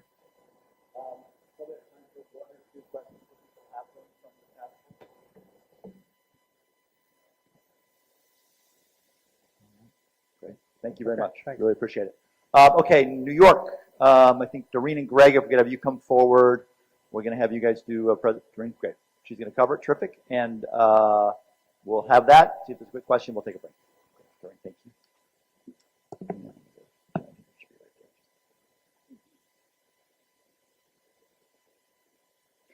Thank you all, and thank you for the opportunity to provide a bit more detail on New York's progress, in particularly on the procurement side, as I think we had been instructed to describe. So I'm going to kind of try to tailor my presentation around that issue as New York is thinking about and actively pursuing procurements in 2018 toward the achievement of our goals. So again, from the broadest policy context, you heard it this morning, we are very serious in our pursuit of renewable energy as a state. Our clean energy standard is nation leading in its 50 by 2030 goal, and in fact a mandate, by the governor himself. Part of that, an important part of that, is the pursuit of offshore wind toward that goal. I will say that in addition to pursuing offshore wind, we as a state are taking very seriously the clean energy standards achievement, even from the land-based perspective. In fact, earlier this year, we announced awards. It was the largest solicitation ever by a state in the nation's history. We awarded $1.4 billion for 26 upstate renewable, large-scale renewable projects, totaling almost 1,400 megawatts. So we're taking all of it very seriously because indeed we need all of it to obtain our goals as a state. When we think about offshore wind, we think about advancing it responsibly and cost effectively. Those are the two taglines that we use, and we're very serious in that regard. The master plan that we released earlier this year was the culmination of several years of work and really represents in New York, in some ways, the end of an extensive amount of study and analysis and stakeholder outreach, unprecedented in fact, but also the beginning of the active pursuit of offshore wind from the perspective of procurements by the state toward our goals. So the master plan was released in January of this year and is available directly on our website. It looked at offshore wind development from every possible angle we could imagine and conceived of a tremendous amount of effort on behalf of the state, not just NYSERDA, but all of the other state agencies and BOEM as well in its completion. The master plan is appended by 20 different studies and surveys that attempt to look at all of these angles holistically, whether they be environmental, social and regulatory, or economic and infrastructure considerations. So if you were to print all of this, it would be quite a stack of information, and that is a body of information that we believe, and with our collaboration with BOEM, has been quite helpful in identifying areas for future development, but also identifying the best way for this to proceed as a state, again, in a cost-effective and responsible manner. So we've heard a lot about the area for consideration today. I'm not going to belabor the point, but clearly this proposal that we made to BOEM in October of last year and is defended clearly by the studies and surveys that we produced along with the master plan represents, in our view, the area that presents the least conflict and the greatest benefit for the region in pursuing future leasing areas. We will be submitting comments to BOEM in response to their request for comment on the New York Bight. And in those comments, we will provide the scientific data behind the area that we had identified. It's important to note that when we identified this area, it wasn't that we wanted offshore wind to be developed in the entire area. In fact, we asked for multiple areas capable of siting at least 3,200 megawatts of offshore wind. And we didn't specify where within these areas those should go. And that's the real interest of this process that is now being launched by BOEM, is that indeed to site 3,200 megawatts of offshore wind in this area, we're really only looking at about 30% of the space. And that is the intent of this process, is to bring this bigger area to individual lease areas. So I think we've described adequately why we believe this area makes the most sense, but there's a lot of reasons we as a region, New York, New Jersey, and others, can benefit from additional lease areas to satisfy our collective demand. And that has to do with other areas of offshore wind development that aren't necessarily the topic of great discussion here, but are quite important to us as a state. We're looking at questions of competition first. We like competition as a state. When we awarded our 26 projects, we had 90 bidders.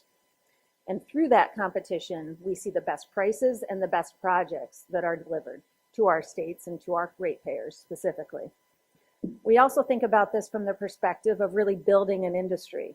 And to build an industry, we need certainty, we need a pipeline of projects, and we need that collective demand of these states to bring it together in a way that makes sense.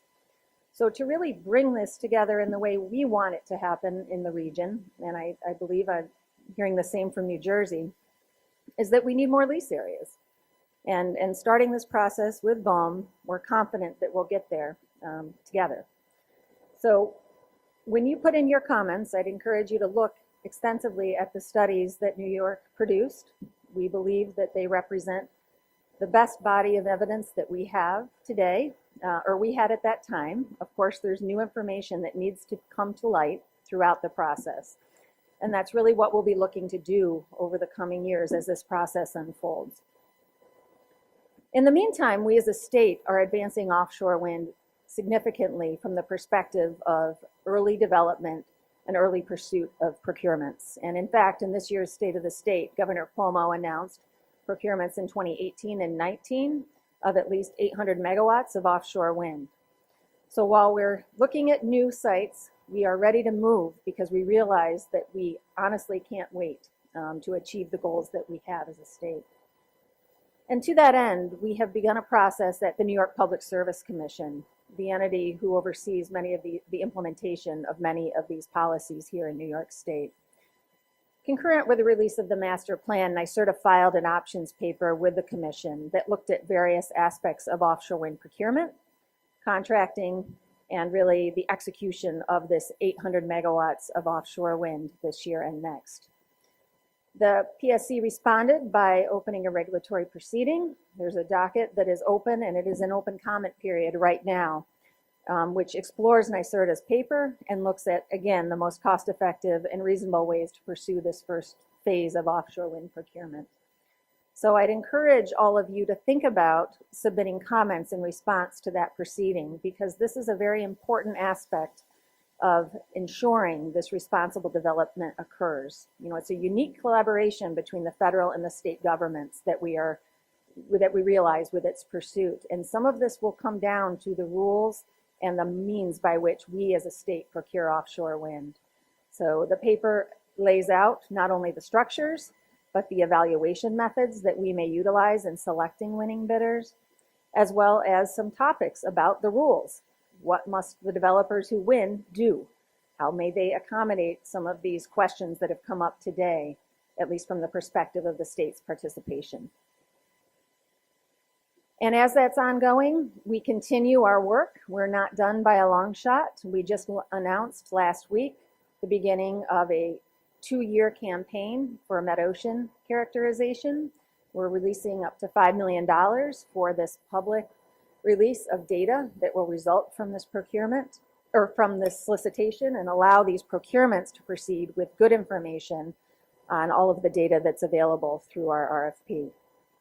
There's other work that we're doing. I won't belabor the point, but rest assured, again, our work is not done in that regard. And we also have formed technical working groups. Technical working groups are led by different state agencies, all of whom are represented here today, and are intended to explore specific areas related to offshore wind development where particular areas of technical importance are critical to convene specific groups around. So those include environmental, commercial and recreational fishing, maritime, and jobs and supply chain.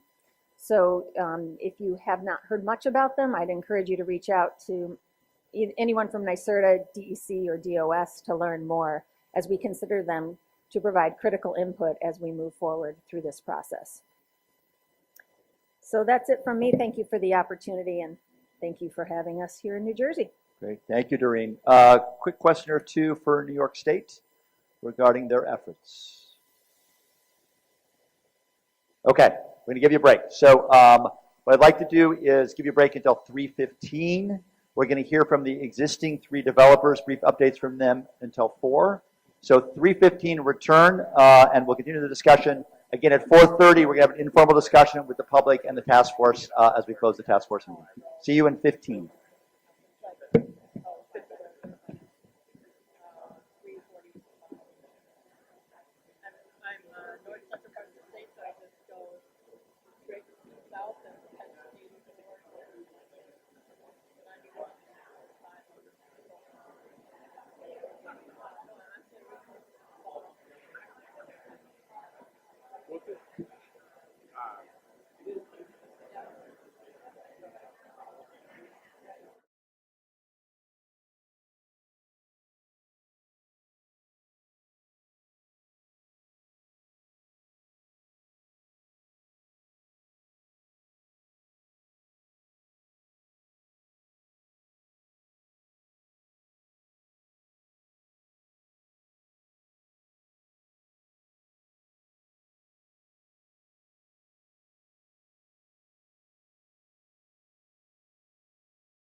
we want to hear briefly from the three known developers right now. So we're going to hear from Ørsted, we're going to hear from US Wind, and we're going to hear from Empire Wind.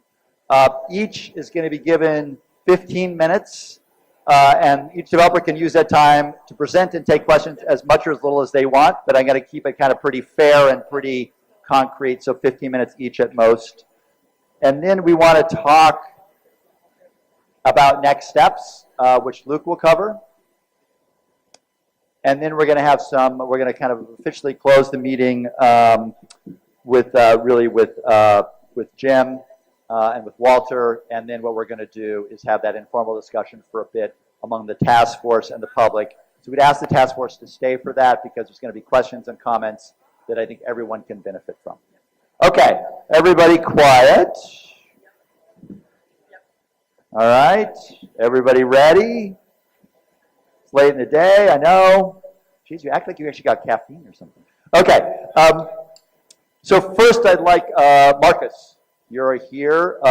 We've got your presentation loaded up. Do you have the clicker? Now you're ready to go. Make sure it's on. It is, arrows. There you are, sir. And I'll give you kind of, how long is your presentation roughly? I speak quite fast, so 5 minutes. Okay, good. Then you can take questions. Good. Have at it. Okay, good afternoon, everybody. My name is Marcus Cross. I'm based with Ørsted up in Boston, and I've been in the offshore industry for a number of years now, mainly in Europe, but I'm a local hire up there. Thank you very much to BOEM for inviting me along today to give a brief update on where we are and our activities.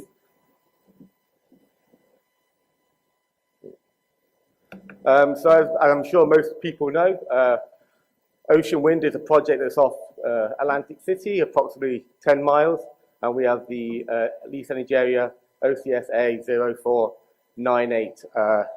Just thought I was going to a quick promotion for our office. It's opening next week, which is a big milestone for the project. We're really keen and excited to get a location based down there, and I think the lady Monica is just based over the back there. I think she's going to stand up and give a quick wave.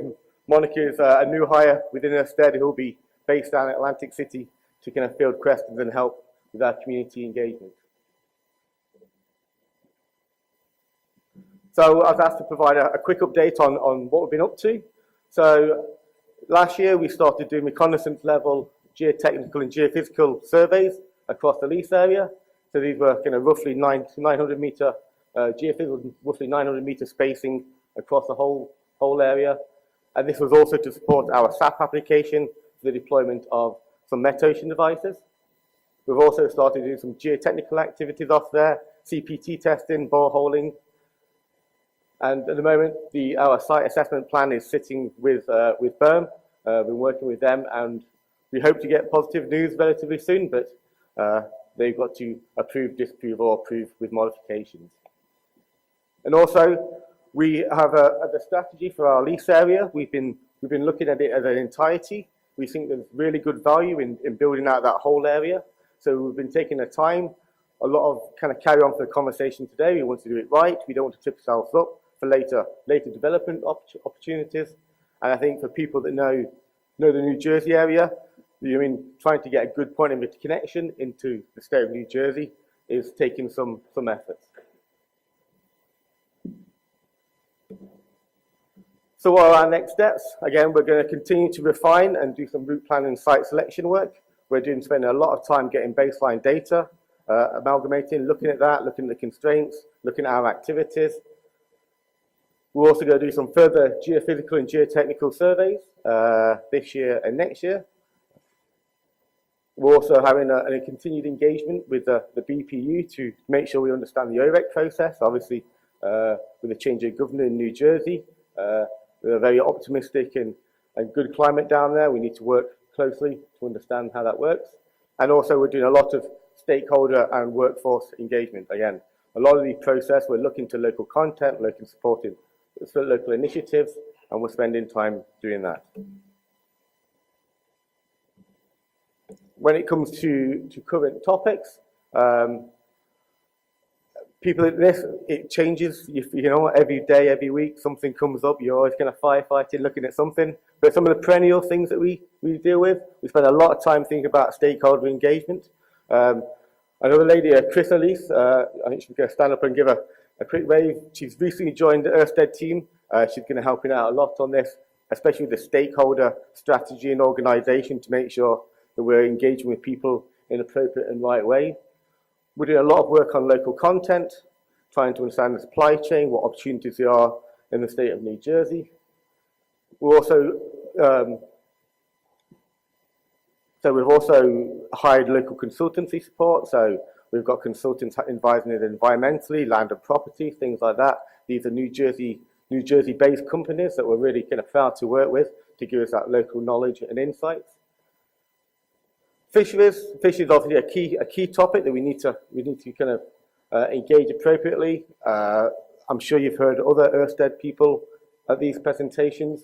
We have fishery liaison officers. This is a gentleman called John Williamson who's been advising us and reaching out to the kind of fishing community. We're also in the process now of reviewing the most appropriate way to take this forward down in the New Jersey area, because a lot of our focus has obviously been up in the northeast, up in Massachusetts, and with this increased recreational fishing activity down off New Jersey, we need to make sure that any plan and activities we're doing are appropriate for the stakeholders that we have. We also have a fisheries industry rep that in this instance, this is a representative that is either based on a boat or shore-based, and that's the interface when we're doing our offshore surveys. So they can, it's normally a fisherman or someone engaged in the fishing industry that makes sure that they can talk the right language and make sure we can resolve and talk about any interfaces in an appropriate manner.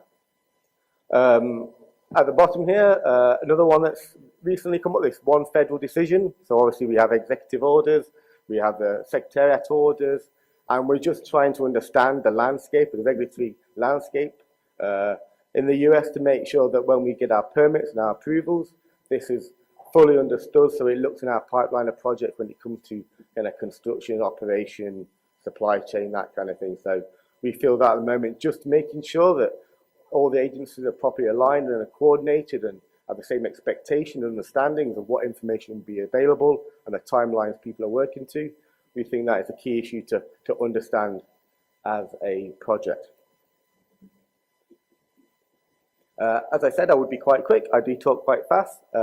We have some contact details up on the wall there. Feel free to reach out to us to ask questions and queries. We're always happy to have a conversation. Great. Terrific. So you left plenty of time for questions. So questions for Ørsted from the task force.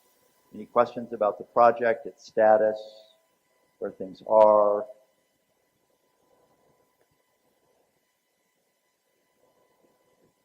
Hi, Amy Stillings with them. I'd also encourage you, as part of your outreach efforts, to talk to the tug and barge industry.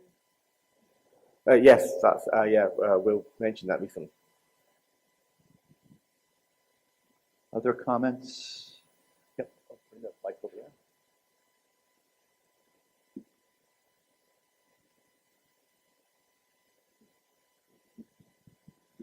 I saw your one federal decision in quotes there. Are you intending to go for Fast 41 status? It's something we're going to consider, see where it's appropriate. It's trying to understand the kind of benefits around those options. It's something that Massachusetts went for, but again, that was a different time, a different project.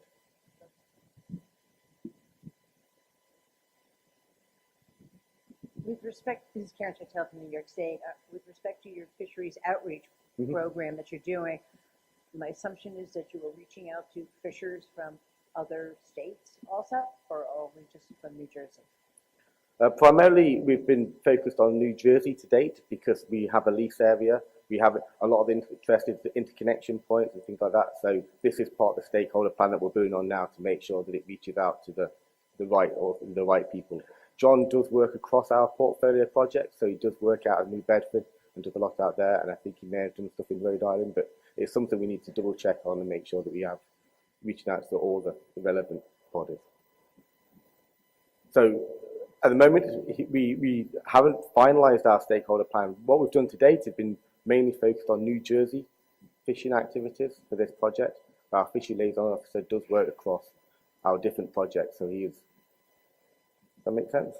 No? Right, but I would highly recommend it. Yes, definitely. That's the process we're going now. We're reviewing it to make sure that it fits the purpose for this project. So we don't stand still. We're constantly reviewing things. Are we doing the right things? And we'll take that This feedback. is an issue that has occurred amongst all the different states and stuff like that, of making sure that we just don't only look at one fishery type or one state's fisheries. If you're, do more forward outreaching, because there are others, they do fish a lot of these different areas. We want to make sure they're heard. Okay. Just a little plug for Connecticut. We don't have a big fishery, but I think we would be very interested. I know this is in New Jersey, but to hear from you and try to do some outreach down there would be very helpful for our wind projects going forward. Yeah, we'll take that away. Thank you. All right. Funny thing, the ocean doesn't have state boundaries beyond state waters. Okay. Other questions for Orsted right now? Okay. Thank you very much. Okay, thank you very much. Thanks for the update. Okay. We are going to move on, and I think next we've got Jennifer Banks from US Wind. Jennifer, I want to come on down. We'll give you the mic and the clicker. Luke's going to load up your presentation.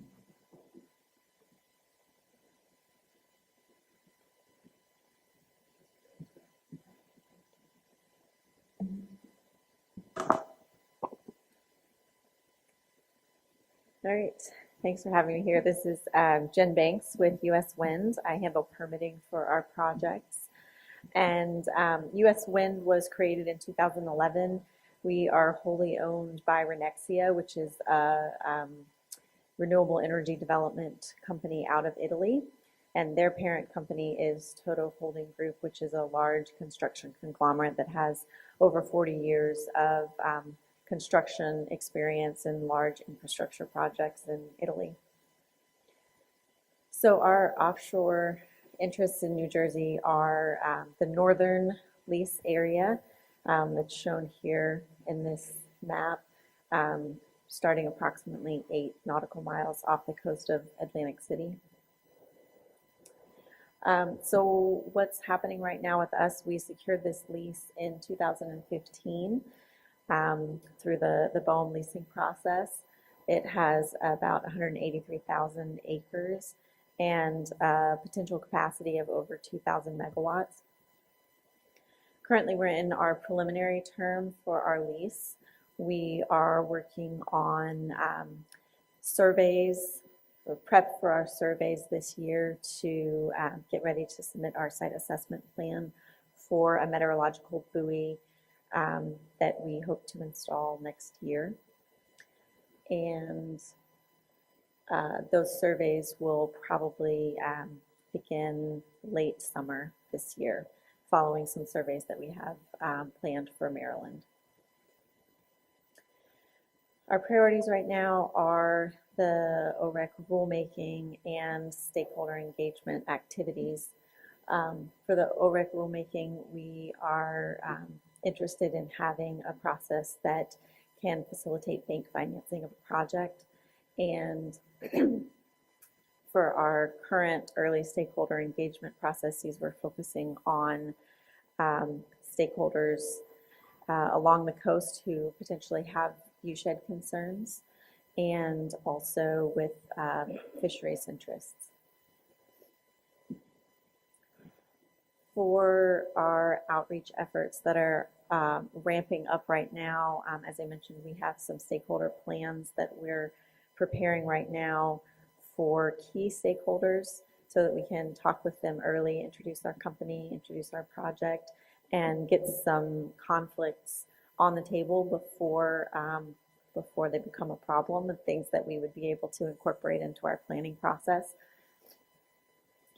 We focus on the environmental benefits of offshore wind and the decreased levelized costs of offshore wind. We also focus on the European experience and the Block Island experience as well, in terms of not having significant impacts to coastal and resort communities. We're also planning for information sessions coming up in conjunction with our plans for the site assessment plan and the meteorological buoy. We are happy to answer any questions, and feel free to come up and reach out to me afterwards or send me an email if you want to discuss anything further. Great. So questions for U.S. Wind on their project or lease area status of their process and planning. Questions from task force members. You guys can be hard on her now. Give her a few questions. What we can do is we have only task force members right now. If you're a task force member, you get to talk. Have at it. Nope, you're good. While you're a task force member, it's all yours. Hi. So you mentioned about visual impact. Are you thinking about reaching out to do public outreach regarding visual impacts for the Mad Boys or for the wind farm? That would be for the wind farm. Okay, that's it. Thank you. Other questions from task force members for U.S. Wind at this point? Okay. Thank you. Sure. Thank you very much. Thanks for coming and presenting. Thank you both companies for being kind of brief and on point and keeping with the schedule. Okay, Martin from Empire Wind. Martin. Oh, there he is right there. Great. We'll get your presentation.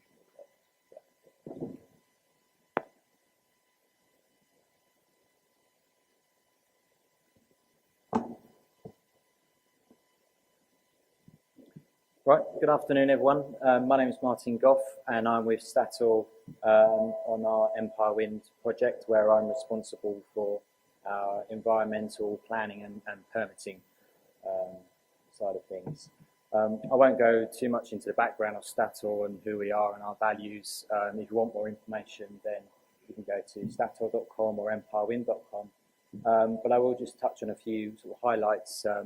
So since the last time we gave a task force update in Riverhead, we have completed the construction and now we're in the operation phase of 2 of our wind farms in Europe.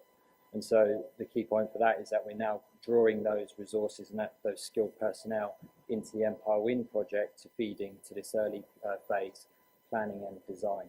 So we've got some projects operational, we're taking that experience. But the key thing that we're here to talk about today is the one on the right, the Empire Wind project. And I'm sure we've seen a lot of schematics about the various leases out there. But for those of you who are not familiar with it, the Empire Wind lease is just south of western Long Island and east of northern New Jersey.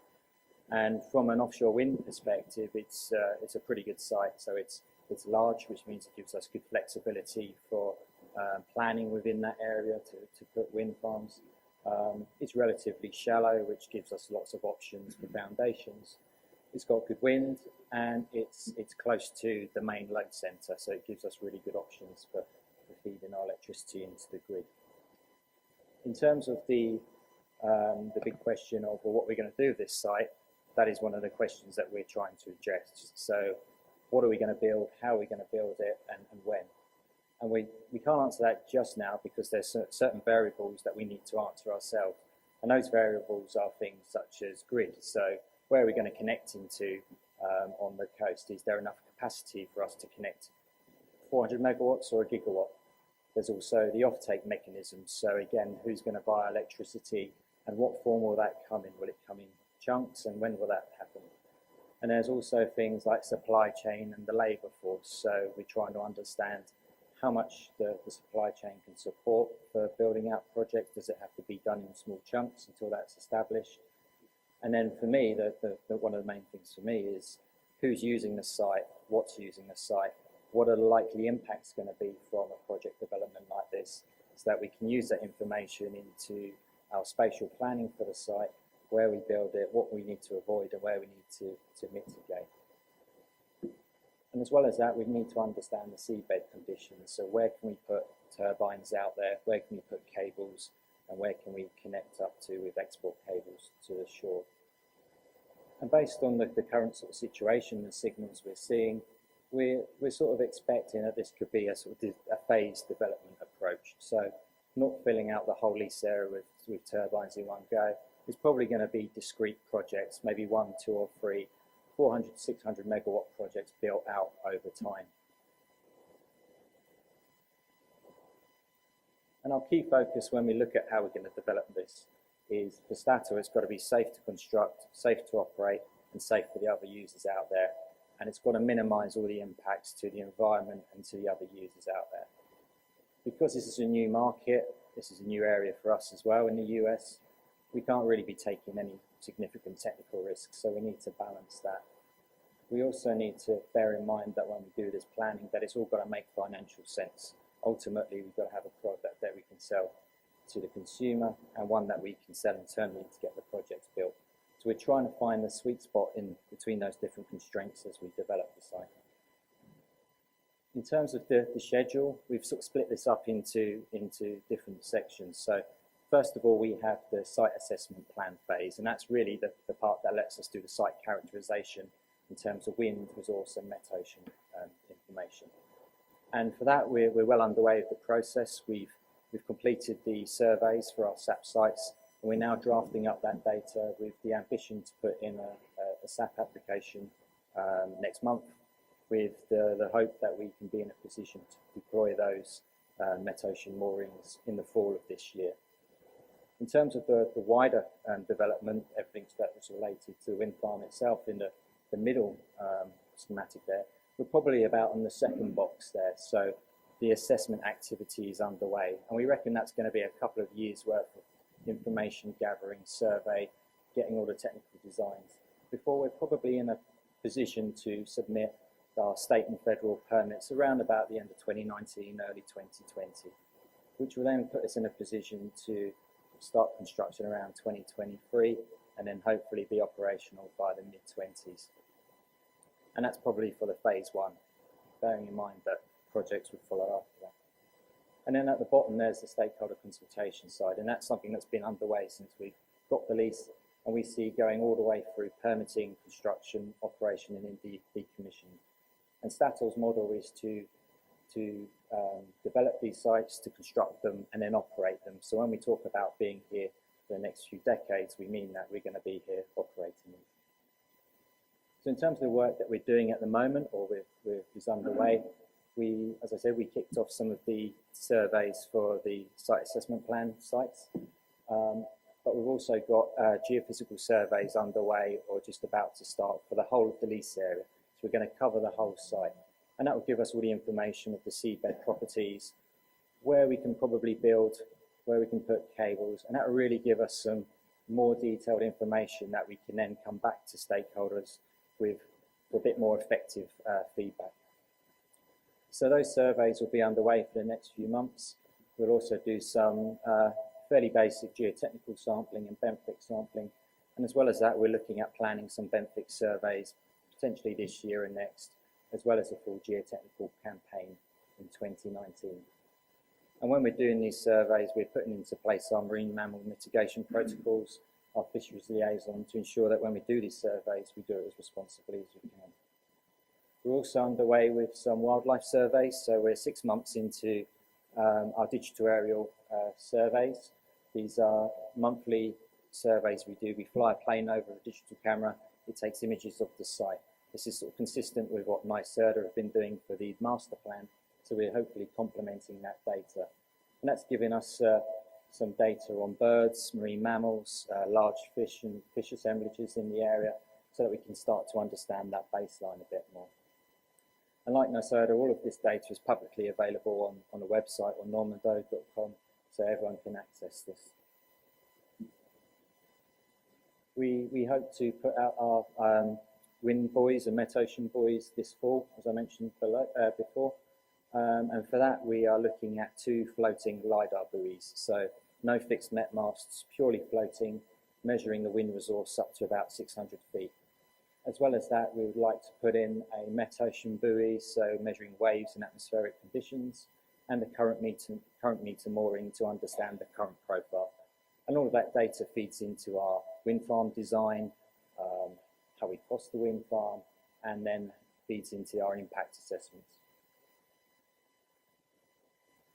We've been conducting our fisheries outreach since we've sort of got the lease. We've drafted our coexistence plan, so how Statoil, our ambitions of how we would like to coexist and how we would like to engage with the fishing community. And that's out there on our website where we are seeking feedback on that.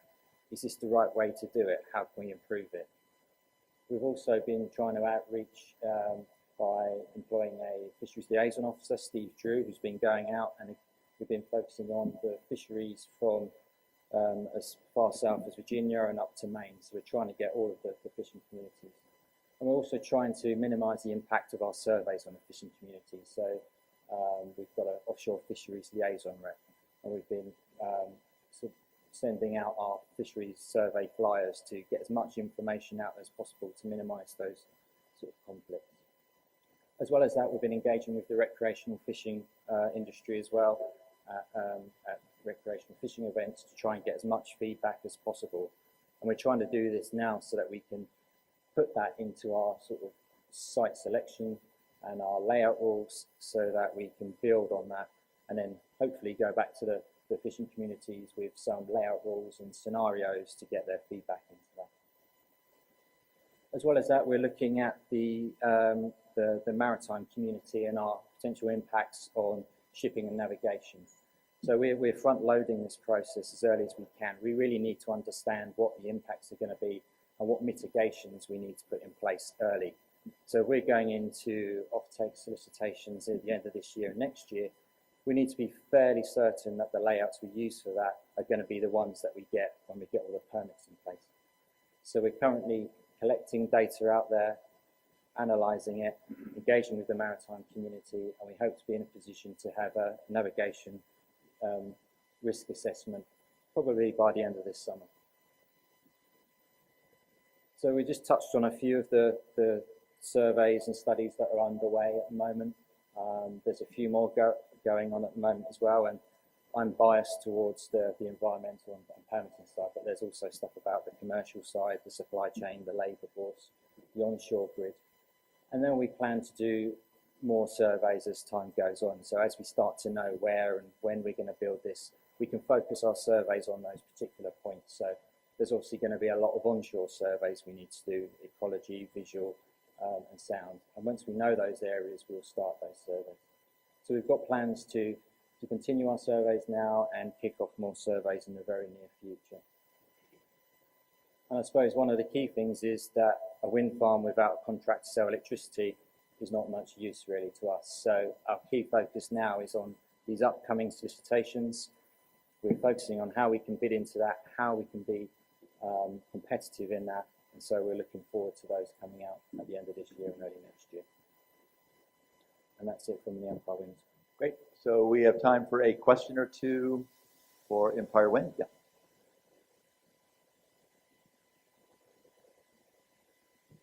Thank you. You spoke at some length about your European experience, and I'm just wondering whether or not you could share with us any experiences that you've learned from there that you might be able to bring here in terms of stakeholder engagement. My sense is you've already built some things there, and I'm wondering how that helps you here in terms of engaging with some of the stakeholders we talked about. Yeah, we are taking those experiences. So I worked on the Dogger Bank offshore wind farm in the UK, which was, for me personally, it was 2.4 gigawatts of projects there. So we had a lot of maritime stakeholders, in particular the shipping community and the fisheries community. So we're taking those experiences here. So we believe that the coexistence plan and liaison plan worked really well there. So we've developed over several years of working with those communities. We appreciate that they're different to the fishing communities here, but we think it's a good place to at least start so we're not reinventing the wheel. So that's one area. Another area is that we developed offshore simulation, 3D simulation tools out in the UK, which we used for offshore stakeholder engagement. So driving through a simulated wind farm to try and get a perception of what the risks could be, what it looks like for the offshore user. We found that to be a really effective stakeholder tool. So we've developed the same for Empire Wind, which we now have for going out to stakeholder meetings. Another question or two? Yeah, continuing that a little further, do you see much difference in timing and phasing between what you've done in Europe and what you're expecting to do here? I mean, as far as length of permitting processes or whatever? I think there's a different permitting process. I think in terms of the data collection side and understanding the site, that's pretty much the same. You've got to do the work, the homework, to really understand the environmental conditions and the technical conditions. And then the permitting side, there's different sort of comparisons to where you do it in Europe. But I think all in all, we're trying to take some of the stuff we've learned from Europe, so some of the research we've done, some of the results from there, some of the ongoing studies in Europe for bird risks, for fisheries that we can try and use in here to make this permitting process more efficient from the lessons learned, I suppose. Any other quick questions from the task force? Okay, thank you. Appreciate it. Thanks very much. Really appreciate it. Great. All right. So what we want to turn to now is, I believe Luke is going to kind of lay out for us kind of next steps in the leasing process. I will do a quick summary of kind of think what we covered today. We'll hear from, I think, Walter and or Jim to kind of close officially. And then we want that informal time for some back and forth, and hope everyone will stay so we can engage in that. That will be an important final conversation. So, Luke, over to you.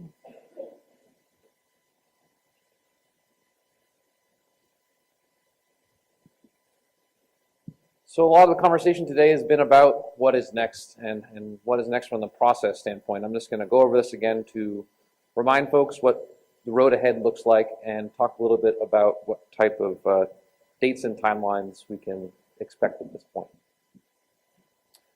So once again, we are here in the public comment period for the call. That information facilitates the area identification process.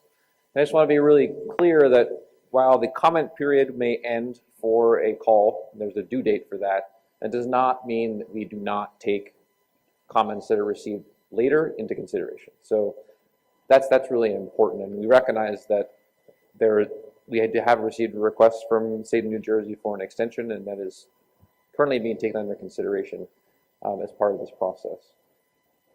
So after area identification, that kicks off this binary process between an environmental assessment and leasing document preparation. You propose a sale notice, and then it goes to final, and we end up with an auction.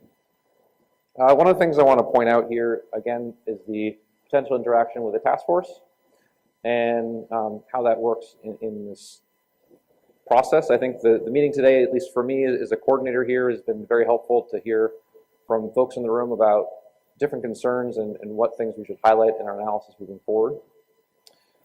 So when we think about what is next in this process as we have it laid out right now, this comment period closes on May 29th. So we're going to come back from Memorial Day weekend, have a bunch of comments to go through, and our staff will read those comments and take them into consideration and see how they would potentially impact the analysis that we're planning to conduct, or what you heard from today, and how that could change things moving forward and to inform our area ID analysis.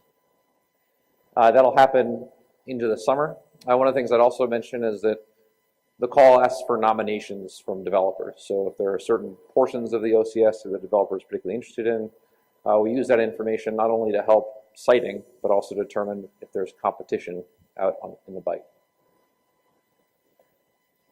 So I want to turn it to you a little bit here as a task force. And we see value in engagement with the task force through this process, but there are different methods that can take.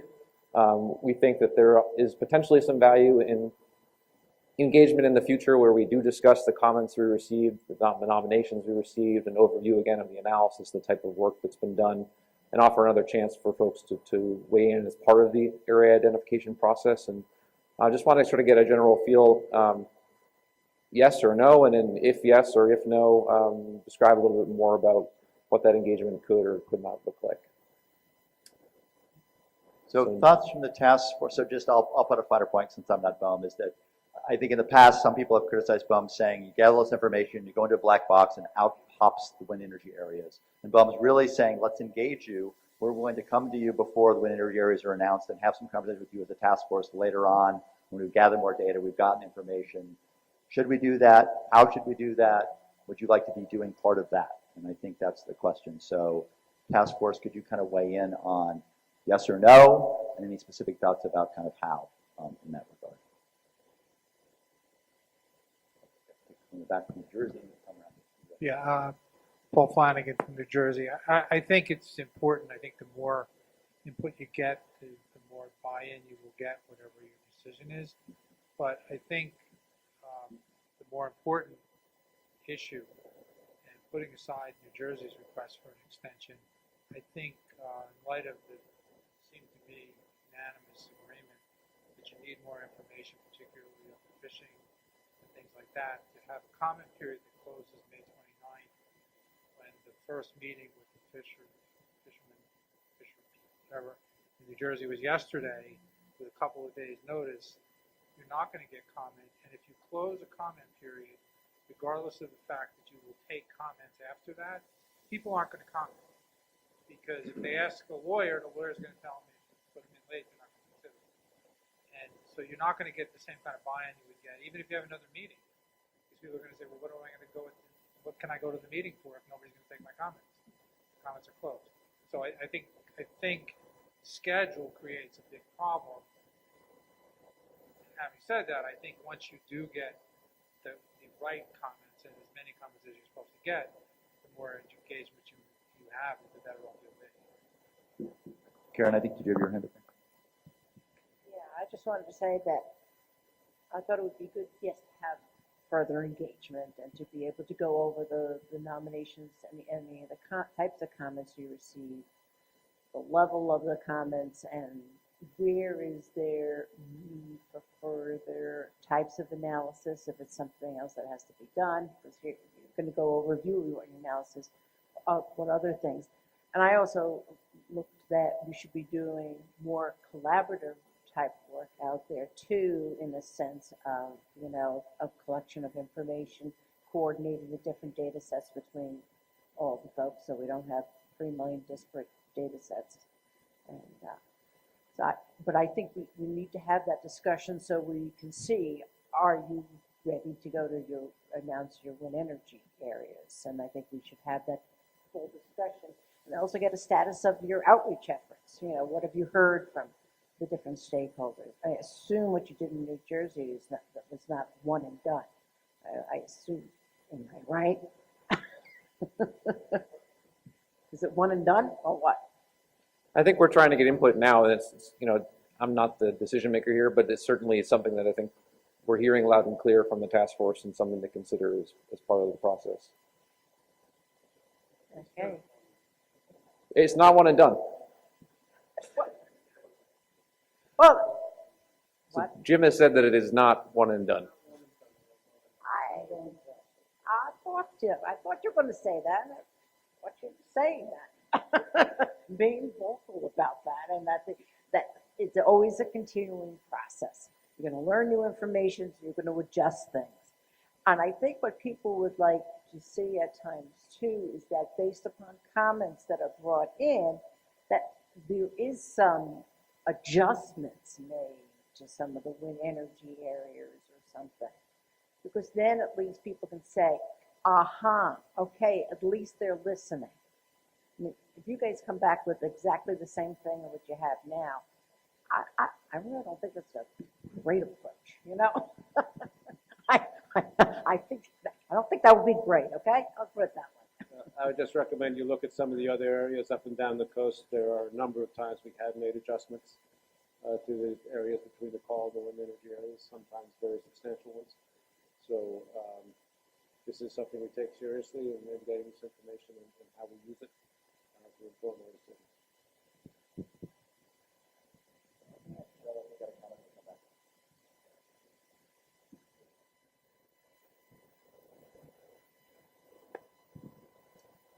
I think that yes, we should continue task force engagement, but I'm thinking that maybe once you get all of the comments Initially, you could do a summary via a webinar if it makes sense, because you're just providing information. But if you're asking for feedback, I think an in-person, and maybe an in-person on a topic specific. For example, navigation. You might want to discuss the navigation concerns that came back, and we could have a forum and invite more of the public to discuss on a topic specific or visual impact or even fisheries. Mary, thanks. You said there was a request for a comment period extension. When are you going to make that decision? And would it be for everybody or just one agency or one requester? If the comment period is extended, it would be extended for everybody. We just received a request on Friday, so we are taking a look at it. We will make sure people know in advance of May 29th what the decision is and how long the extension may be. So you're not crashing at the 11th hour just to find out that you didn't need to. We'll get the word out. But again, I just want to clarify.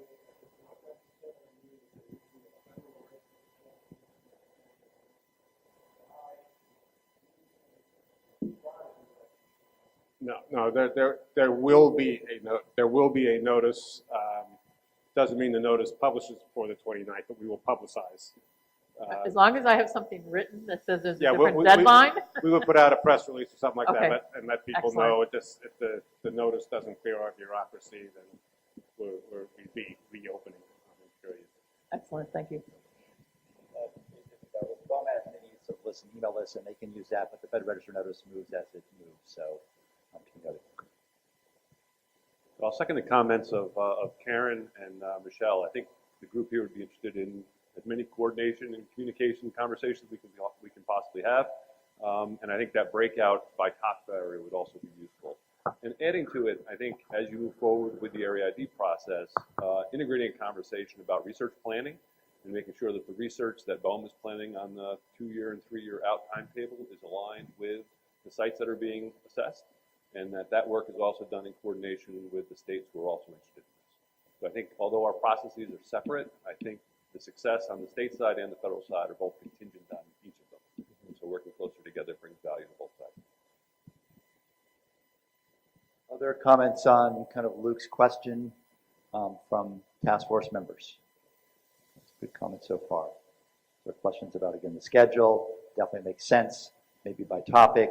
Think about the research piece too and coordinate across that as well. Other thoughts people have on this right at the moment? Okay. All right. So that's all I have here. I mean, if there's any other questions about process or any questions related to the New York Fight, I'm happy to serve as your coordinator or try and answer those questions. Some contact information is here. That's all for me. I will try to do a very quick summary that will not do justice to the great and good conversation, and I'll turn it over to Walter to close this piece, second to last piece of the meeting. So I think, again, as you all know, we opened with some very ambitious goals of both states for essentially 3.5 and 2.4, 2.5 megawatts. That's going to require likely more areas, but that's not going to require all of the call areas currently identified. So those things, as I think someone said today, are going to get smaller, not larger, to achieve those ambitious goals. We have states in kind of different kind of orders of speed due to a whole set of reasons, and of course that's a challenge that BOEM will have to manage between New York and New Jersey and the different speed at which they may be moving. I think that came out this morning. I think we really talked a bit about kind of the process, and Luke described how we got to the call areas we did, and then some of the things going to happen going forward. And so first we really heard about visual impacts and avian marine protected species, and I would say the two things that kind of emerged from me was some questions about what about bats. We're maybe learning more about them offshore, and maybe we need to do more, and concern that the right whale data projected wasn't maybe sufficient to capture fully what's happening with that migratory species and various things happening. And of course, there are other issues potentially there as well, kind of the ubiquity potentially of sea turtles and distribution across the whole areas. And then we talked some about navigation and about safety, and we know that the Coast Guard is doing some really good work and studies to understand that better. I think what we heard about is some questions about buffers and do we have enough sort of room between the edges of things. Do we make sure that we're kind of keeping everybody safely moving at different size vessels at different speeds? And I think that we did hear is there was a particular concern in the maps about really that transit, I would say, if you're going from the south kind of to the northeast, and you're really cutting across all of these call areas, how is that kind of traffic pattern going to be handled or mitigated? Was one of the kind of things that I think emerged from some of those conversations. We then moved to fisheries and have already gathered some data, and the fisheries councils are working to gather more. There's a lot of concern across scallops, about seas, about clams and quahogs, and about sort of multi-species fisheries and how those all interact, where people do them from multiple ports, and people recognizing that really the New York Bight area is a place where multiple ports and multiple species are sort of coming together to be fished. And so there's a lot of coordination and work and more data and concern from folks and asking for more engagement there as we go forward. Then I think this afternoon we had some really good discussion, and specifically on those three questions of what further data and analysis, what about conflicts and mitigation, and then ultimately what about to include or exclude, with some people having some very specific suggestions and some people saying we're not quite ready to do that because we need more information, we need more conversation. And I think what ultimately came out of that is this really is, to get this right is a regional challenge. So that I think, as you've all noted, is incumbent on BOEM to figure out how to engage across ports, across states, across the region, across two fisheries councils, across a pretty big coast, where all of us can be very parochial in a number of ways. I think what's important to be said is that's incumbent on all of you to figure out how to regionally work with BOEM to kind of engage and incorporate and work together as well, because sometimes it's even hard to figure out when you have a meeting in one state how to get folks across the state lines, oddly enough, to that meeting. So continue to work on that kind of regional connection. And then, of course, we had some good presentations from the developers, and then Luke describing hopefully what would be next steps. And again, we hear at least from some for the call today to change the comment period for the call areas. And note even after that, whatever that decision may be before the 29th, as Walter said, there's going to need to be and will be continuing an ongoing engagement as you get actually to the area identification to the actual wind energy areas. So great work today. We'll be doing a meeting summary with all this for all of you and for the process in the coming weeks and months. And BOEM will be back to you in terms of kind of next steps on the comment period. Luke, any other? Okay, presentations. And how long does that typically take to get the presentations loaded up and the like? Shortly. Okay, good. And we have the live streaming too, which will then be, not only will we live stream it, but that'll be recorded, so available as well. So if you want to go back and enjoy any particular moment of this meeting, you can. Very exciting. And so we look forward to how many hits we have on that. Okay, with that, Walter, should I turn it over to you? I'll just take a moment. I know it's been a long day, and again, I appreciate everybody staying here and engaging throughout the day with us. I think that the conversation today has been great and really shows the importance of ongoing dialogue, both with task force members and other stakeholders. Pat gave a great summary of some of the things we heard, but there are a few things that jumped out at me as well that I just want to mention. I'm not going to hit on everything, but I clearly heard the need for more data. Some things we really didn't put any data up there quite yet, bats, lobsters, for instance, and other areas where folks thought that the data that we have might not quite be the right data, but be better. So again, we're going to use the best data that we do have, and I really encourage everybody out there who's got other data or other tools for looking at the data to share them with us as soon as you can, because again, the better the information we have, the better our decisions will be. There was some discussion about certain mitigation measures, though a lot of that will come later, but we did hear some specific ideas for specifications for a wind farm for certain types of fisheries. We heard about navigation corridors and a number of people saying that fairways south ought to come out sooner rather than later. And again, those sorts of specific ideas for ways we can mitigate the sorts of conflicts we're seeing are always welcome and are always given close consideration for how we can do what I heard from a lot of people here is figure out the ways we can coexist with this new industry as well as all the current users. I perked up every time I heard that word coexistence, because that really is is the goal of the program here, is finding out how everybody that is out there now, as well as this industry, can be out there, all being able to successfully do what they like to do offshore. I want to just say a few words of thanks. I wanted to thank New Jersey for hosting us, and New York and New Jersey both for the work they've done to help move the dialogue forward, and particularly the commitments they've made to continue moving the dialogue forward and to work together as they do so, and I pledge to go on to work with them both as well as we move forward. And I also want to thank Pat and Rebecca for their help in facilitating today, which made it a lot easier for us to pay close attention to what people were saying. Again, I just want to make sure that you all know, regardless of what a formal process is, you can always talk to us. Many of you have taken advantage, well, not many, but a number of you at least have taken advantage in the past of our open door policy. If you're a stakeholder, we will talk to you anytime. We're in the same town, whether it's my town or yours, and I encourage you all just to make sure that you reach out to us so that we can hear what your concerns and ideas are as we go forward.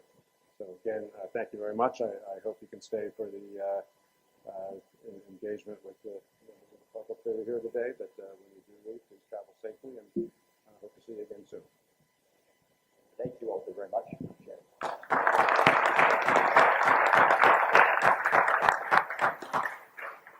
Okay, so a few things. The balloons are from last night's mayor's celebration of winning his primary, so they floated down today as they slowly ran out of helium.